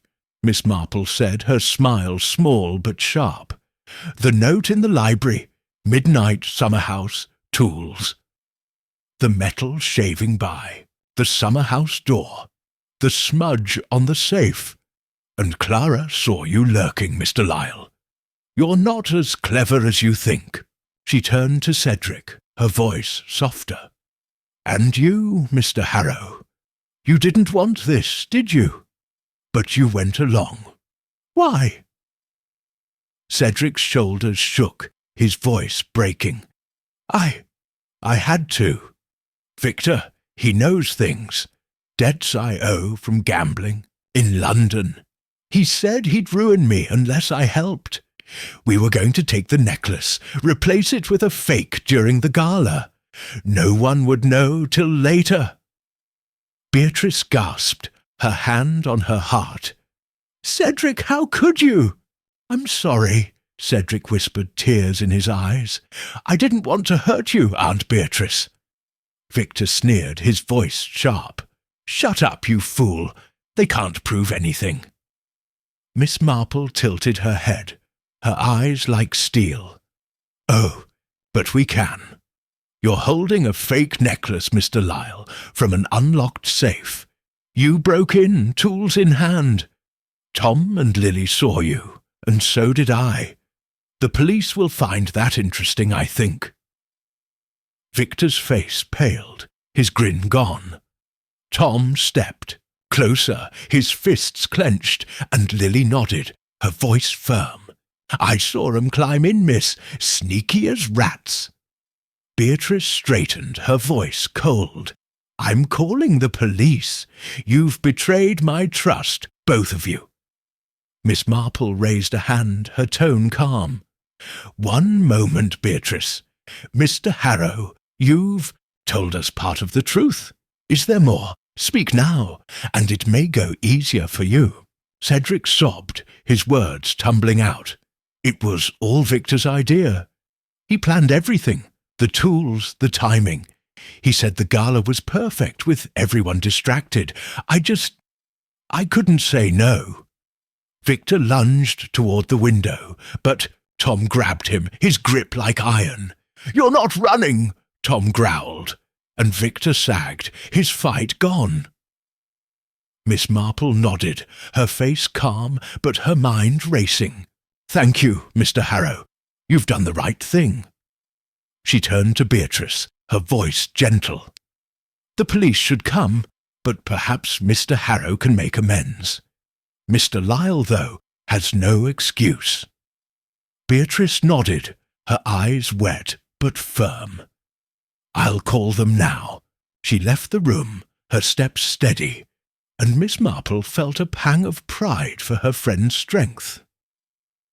Tom and Lily kept watch over Cedric and Victor, who sat on the floor, their faces grim. Miss Marple picked up the fake necklace, its glass stones, dull, and placed it on the desk. She opened her notebook, adding a final note. Trap worked. Victor and Cedric caught. Cedric confessed. Victor led plan. She closed the book, her lips pursed. The crime was stopped, but questions lingered. Who wrote the note? And what else hid in Harrow Hall? She spoke to Cedric, her voice kind but firm. "Mr. Harrow, you've made a mistake, but you can fix it. Help your aunt, be honest, and you'll find your way." Cedric nodded, his tears slowing. "I will, Miss Marple. I promise." Victor said nothing, his eyes hard, and Miss Marple knew he'd face the law without remorse. She thought of St. Mary Mead, where a young thief had confessed, his heart heavy but his path clear. Cedric, she hoped, could be like him. Beatrice returned, her face set. "The police are coming. They'll be here soon." She looked at Cedric, her eyes soft with pain. "I'm disappointed, but I love you, Cedric. We'll work through this." Miss Marple patted her hand. "You're a good woman, Beatrice. Now let's get some tea." It's been a long night." They left Tom and Lily to guard the study, the fake necklace gleaming on the desk. Miss Marple climbed to her room, her umbrella tapping the stairs, and sat by the window, her knitting in her lap. The gardens were quiet now, the summer house still in the moonlight. The police would come, Victor would be arrested, and Cedric would face his choices. The gala would go on, the real necklace safe, and Harrow Hall would breathe easier. But Miss Marple's mind didn't rest. The note in the library? Who wrote it? Clara, perhaps, trying to warn someone. Or Mrs. Elton, with her sharp eyes. She'd talk to them tomorrow, after the police left. For the puzzle wasn't fully solved, and Miss Marple was never one to leave threads loose. She opened her notebook, reading her clues, and smiled. The trap had worked. The crime stopped before it began. She thought of St. Mary Mead, where small truths led to big answers. Harrow Hall was grander, but its people were the same, full of greed, fear, and hope. Miss Marple was ready for the gala, with her quiet smile and her unshakable mind. She climbed into bed, the blankets warm, and let sleep come, her dreams filled with safes, shadows, and a necklace that stayed safe. Chapter 8. Tying Up Loose Ends. The morning sun poured through the tall windows of Harrow Hall, warming the polished floors and chasing away the shadows of the night before. Miss Jane Marple sat in her room, her knitting needles clicking as she worked on her pale pink shawl, now nearly complete. The house was quieter today, the tension gone like mist burned off by daylight. The charity gala was tonight, and the sapphire necklace, safe in its locked box, would shine for all to see. But Miss Marple's mind was still busy, tying up the loose threads of the mystery that had almost become a crime. Last night's trap had worked perfectly. Cedric Harrow and Victor Lyle had crept into the study, lured by the fake necklace in the unlocked safe, only to be caught by Miss Marple, Beatrice, Tom, and Lily. Cedric had confessed, his voice breaking, admitting Victor blackmailed him over, gambling debts to steal the necklace during the gala. Victor, cold and unrepentant, was now with the police, who had arrived before dawn to take him away. Cedric, full of shame, stayed at Harrow Hall, promising to make things right with his aunt, Beatrice. The real necklace was untouched, and the gala would go on, but Miss Marple knew the puzzle wasn't fully solved. The note in the library, midnight, summer house, bring the tools, still nagged at her. Who wrote it, and why? She opened her notebook, its pages filled with neat clues. Note in library, scratched latch, Victor's plan, Cedric's confession. She added a new line. Find note's writer, Clara, Mrs. Elton. The note was a warning, she thought, left to expose Victor without naming names. Clara, the nervous governess, or Mrs. Elton, the sharp-eyed housekeeper, seemed likely. Miss Marple closed the book, her lips pursed, and dressed for the day, choosing a neat grey dress with a lace collar. Her white hair was pinned under a cap, and she checked her mirror. She looked like a harmless old lady, perfect for asking gentle questions that got big answers. Downstairs, the dining room was calm, a stark contrast to the tense meals of the past week. Beatrice sat at the table, her face tired but relieved, sipping tea. Cedric was there, his eyes red from crying, his shoulders slumped. Clara picked at her breakfast, her hands steadier today, and Mrs. Elton served, her stern face softer, as if the night's events had eased her suspicions. Lily moved quietly, her nervous glances gone, and Tom was outside tending the gardens. Miss Marple took a seat near Beatrice, accepting tea with a smile, her sharp eyes watching everyone. "Good morning, Jane," Beatrice said, her voice warm. "You've saved us, you know. The gala will be wonderful thanks to you." "I'm glad to help," Miss Marple said, her tone light. "The necklace will shine tonight, and all's well." She glanced at Cedric, who looked down, his face flushed with shame. Clara met her eyes for a moment, a flicker of gratitude in her gaze, and Mrs. Elton nodded, her lips twitching in what might have been a smile. The room felt lighter, but Miss Marple's mind was on the note, the final piece of the puzzle. After breakfast, Miss Marple sought out Clara.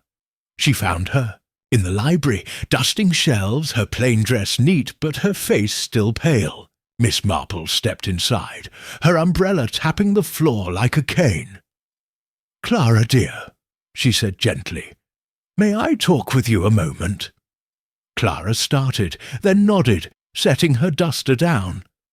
"Of course, Miss Marple," she said, her voice soft. I owe you thanks. You stopped them." Miss Marple settled into a chair, her knitting in her lap. "We all helped," she said kindly, "but I need your help now. The note I found here about the summer house and tools, did you write it?" Clara's eyes widened, her hands twisting together. She glanced at the door, then leaned closer, her voice a whisper. "Yes, I did. I heard Victor talking to Cedric late one night about the necklace. They thought I was asleep, but I was in the hall. Victor said they'd take it during the gala, use tools to break in. I was scared, but I didn't know how to tell Lady Beatrice without making Cedric hate me." Her cheeks flushed, and she looked down. "I love him, you see. I didn't want him in trouble, but I couldn't let Victor win." Miss Marple nodded, her face calm, but her heart warm. "You did a brave thing, Clara," she said. "The note helped me see their plan. You saved Cedric from worse trouble." Clara's eyes filled with tears, but she smiled. "Thank you, Miss Marple. I was so afraid." "Love makes us do foolish things," Miss Marple said, patting her hand. "But it can make us brave, too. Talk to Cedric, dear. He needs a friend now." Clara nodded, her face brighter, and Miss Marple felt a thread tie itself neatly. Clara's note had been a cry for help, and it had worked. Next, Miss Marple sought Mrs. Elton. She found her in the kitchen, checking silver for the gala, her stern face focused. Miss Marple stepped inside, her smile polite. "Mrs. Elton, you've done wonders for the gala," she said. "May I ask you something?" Mrs. Elton looked up, her eyes sharp but curious. "Of course, Miss Marple. You've a knack for sorting things out." Miss Marple leaned on her umbrella, her tone gentle. "You suspected Victor, didn't you? I saw your eyes on him, always watching. Did you hear something?" Mrs. Elton's lips tightened, but she nodded, her voice low. I did. Overheard. Him in the hall, talking to Cedric about the safe. Sneaky he was, all smiles but plotting. I didn't trust him from the start. Too smooth like a snake. But I couldn't prove it, and I didn't want to upset Lady Beatrice. She's had enough. Worry. Miss Marple nodded, her mind fitting the pieces together. "You were right to watch," she said. "Your sharp eyes helped, even if you didn't know it. Thank you." Mrs. Elton's face softened, a rare warmth in her eyes. "You're a clever one, Miss Marple. I'm glad you came." She returned to her silver, and Miss Marple smiled. Mrs. Elton's suspicions had been a quiet ally, her silence born of pride, but her heart loyal to Beatrice. With Clara and Mrs. Elton's stories clear, Miss Marple felt the puzzle complete. The note was Clara's, written to expose Victor without betraying Cedric. Mrs. Elton's watchfulness had confirmed Victor's guilt, even if she hadn't spoken. Cedric's confession had laid bare the plan, and Victor's arrest had ended the threat. The gala could go on, and Harrow Hall was safe. Miss Marple spent the morning helping with gala preparations, folding programmes and arranging flowers. She watched Cedric, who stayed close to Beatrice, his face humble as he carried chairs. Clara lingered nearby, her glances at Cedric shy but hopeful. Lily moved with new confidence, her nervous tics gone, and Tom whistled in the gardens, his work lighter now. Mrs. Elton oversaw it all, her stern voice gentler, and Beatrice smiled, her worry replaced by pride. At lunch, the dining room was warm, the tension gone. Beatrice talked about the gala, her voice bright, and Cedric joined in, his words careful but sincere. Clara ate quietly, her eyes on Cedric, and Mrs. Elton served, her sharp gaze softened. Miss Marple listened, her knitting in her lap, her heart glad. The house felt like a home again, its secrets laid bare. After lunch, Miss Marple took a walk in the gardens, her umbrella tapping the gravel path. The summer house stood quiet, its scratched door a reminder of the night's drama. She passed the disturbed earth by the hedge, now smoothed by Tom's rake, and smiled. The clues were gone, but their truth remained. She thought of St. Mary Mead, where a stolen spoon had led to a confession. Harrow Hall was grander, but its people were the same, full of love, fear, and hope. The gala began at dusk, the manor glowing with lights and music. Guests arrived in fine dresses and suits, their voices filling the halls. Beatrice stood at the entrance, her silver hair shining, her smile wide. The sapphire necklace was displayed in a glass case, its blue stones sparkling under soft lights. Miss Marple stood nearby, her grey dress simple but elegant, her eyes scanning the crowd. Cedric helped serve drinks, his face earnest, and Clara stayed close, her smile shy but warm. Lily and Tom worked in the background, their grins proud, and Mrs. Elton oversaw the staff, her stern face almost pleased. Miss Marple watched the necklace, but her heart was on the people. The guests admired the stones, unaware of the drama they'd escaped. Beatrice joined her, her eyes shining. "Jane, you've given me back my home," she said, her voice thick. "How did you know?" Miss Marple chuckled, her knitting tucked in her bag. "People, my dear, are predictable. A village spinster sees more of human nature than most." She thought of St. Mary Mead, where small clues told big stories. Harrow Hall was no different, its truths just as clear. The gala was a success, the music lively, and the donations generous. Miss Marple danced once, with a kind old gentleman, her steps slow but sure. She watched Cedric and Clara talk in a corner, their faces soft, and knew they'd find their way. Beatrice laughed with guests, her worry gone, and the house felt alive, its shadows banished. As the night ended, Miss Marple climbed to her room, her umbrella tapping the stairs. She sat by the window, her knitting in her lap, and looked at the gardens. The summer house was dark, its secrets gone. She opened her notebook, reading her clues one last time, and smiled. The crime was stopped, the puzzle solved, and Harrow Hall was whole. She packed her suitcase, ready to return to St. Mary Mead tomorrow. The train would carry her home, to her cottage and her roses, but she'd carry this story with her. She thought of Beatrice, strong again, and Cedric, learning his lesson. Clara's bravery, Mrs. Elton's loyalty, Tom and Lily's help. They were the heart of Harrow Hall, and Miss Marple was glad to know them. She climbed into bed, the blankets warm, and let sleep come.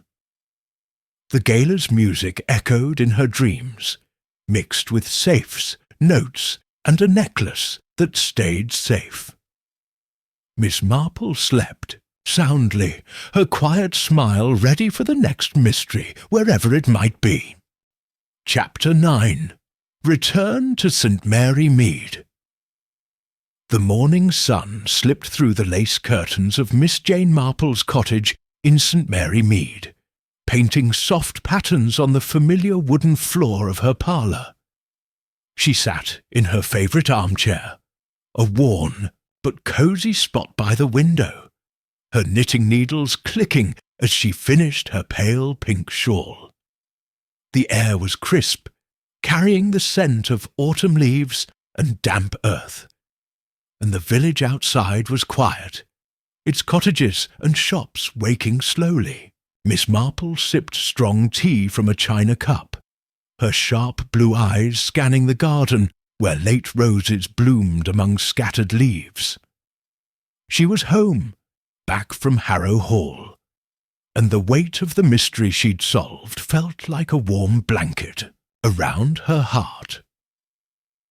The train from Harrow Hall had arrived yesterday, chugging into the small St. Mary Mead station just past noon. Miss Marple had stepped onto the platform, her small suitcase in one hand, her sturdy umbrella in the other, and breathed in the familiar air. Billy, the taxi driver, had greeted her with a grin, asking about her fancy trip as he drove her home. She'd smiled, telling him only that she'd visited an old friend, but her mind was full of the drama she'd left behind. Cedric and Victor's failed theft, Clara's brave note, Mrs. Elton's sharp eyes, and Beatrice's strength. The sapphire necklace had shone at the gala, untouched, and Harrow Hall was safe, its secrets laid bare. Now, settled in her parlour, Miss Marple felt the calm of home. The fire crackled in the hearth, its glow warming the room. Bookshelves lined the walls, their spines worn from years of reading, and a few framed pictures. Her nephew Raymond, old friends, sat on the mantel. Her knitting basket rested by her chair, the pink shawl almost done, its soft wool a reminder of the days at Harrow Hall when she'd knitted and thought, piecing together clues. She set the shawl aside and picked up a letter from Raymond, delivered this morning, its pages full of his usual big words and bigger ideas. Raymond wrote about his new book, a mystery he claimed would stun the world. He teased her about her little adventure at Harrow Hall, saying she must have found village gossip, even in a grand manner. Miss Marple chuckled, her eyes twinkling. Raymond was clever, but he missed the simple truths about people, the kind she saw in every glance and whisper. She'd write back later with gentle advice and a hint of her triumph, but for now she let the letter rest on the table, next to a cup of cooling tea. Her mind drifted to Harrow Hall, its ivy-clad walls and towering windows, The mystery had started with Beatrice's letter, full of worry about missing jewellery and strange guests. Miss Marple had arrived to find a house thick with secrets. Cedric's forced smiles, Victor's sly questions, Clara's trembling hands, and Mrs. Elton's watchful eyes. The clues had piled up. A note in the library, a scratched window latch, disturbed earth by the summer house, and midnight meetings.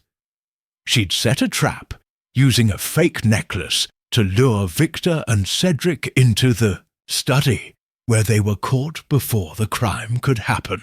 Cedric's confession had revealed Victor's blackmail, and the police had taken Victor away, leaving Cedric to make amends. The note, she'd learned, was Clara's, written to expose Victor without hurting Cedric, whom she loved.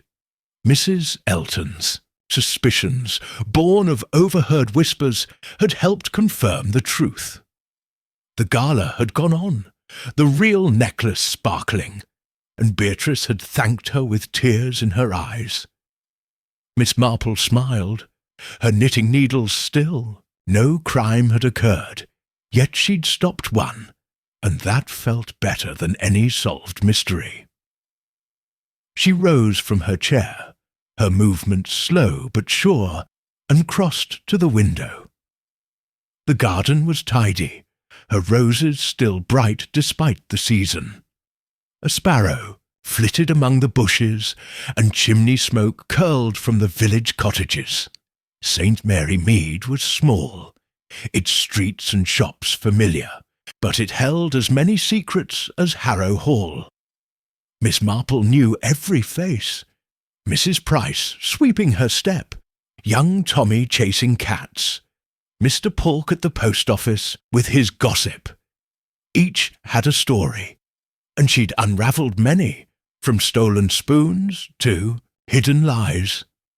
Harrow Hall was grander, but its people were the same, full of love, greed, and hope. She thought of Clara, brave despite her fear, and Cedric, learning to be better. Beatrice's strength, Tom and Lily's loyalty, Mrs. Elton's sharp eyes. They were the heart of Harrow Hall, and Miss Marple was glad to have helped them. She'd left them stronger, the manor alive with music and light at the gala. Her own home, though, was this cottage, its quiet walls a comfort after the bustle of the manor. Miss Marple returned to her chair, picking up her knitting. The pink shawl was nearly done, just a few rows left.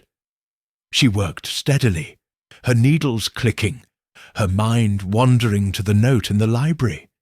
Midnight, summer house. Bring the tools. It had been the key, a warning that set her on the path to truth.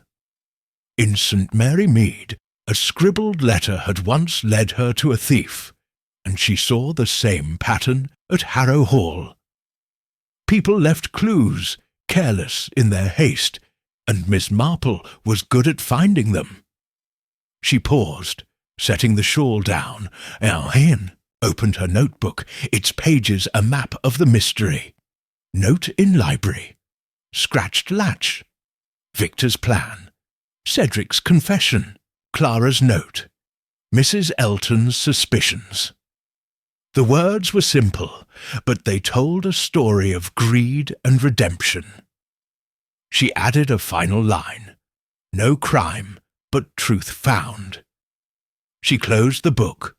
Her lips pursed, and felt the puzzle settle, complete and whole. The morning passed quietly. Miss Marple tended her roses, clipping faded blooms, her hands gentle but firm. The garden was her haven, its colours a contrast to the dark secrets she'd faced. She thought of Tom, Harrow Hall's gardener, and his shy grin as he'd watched the study.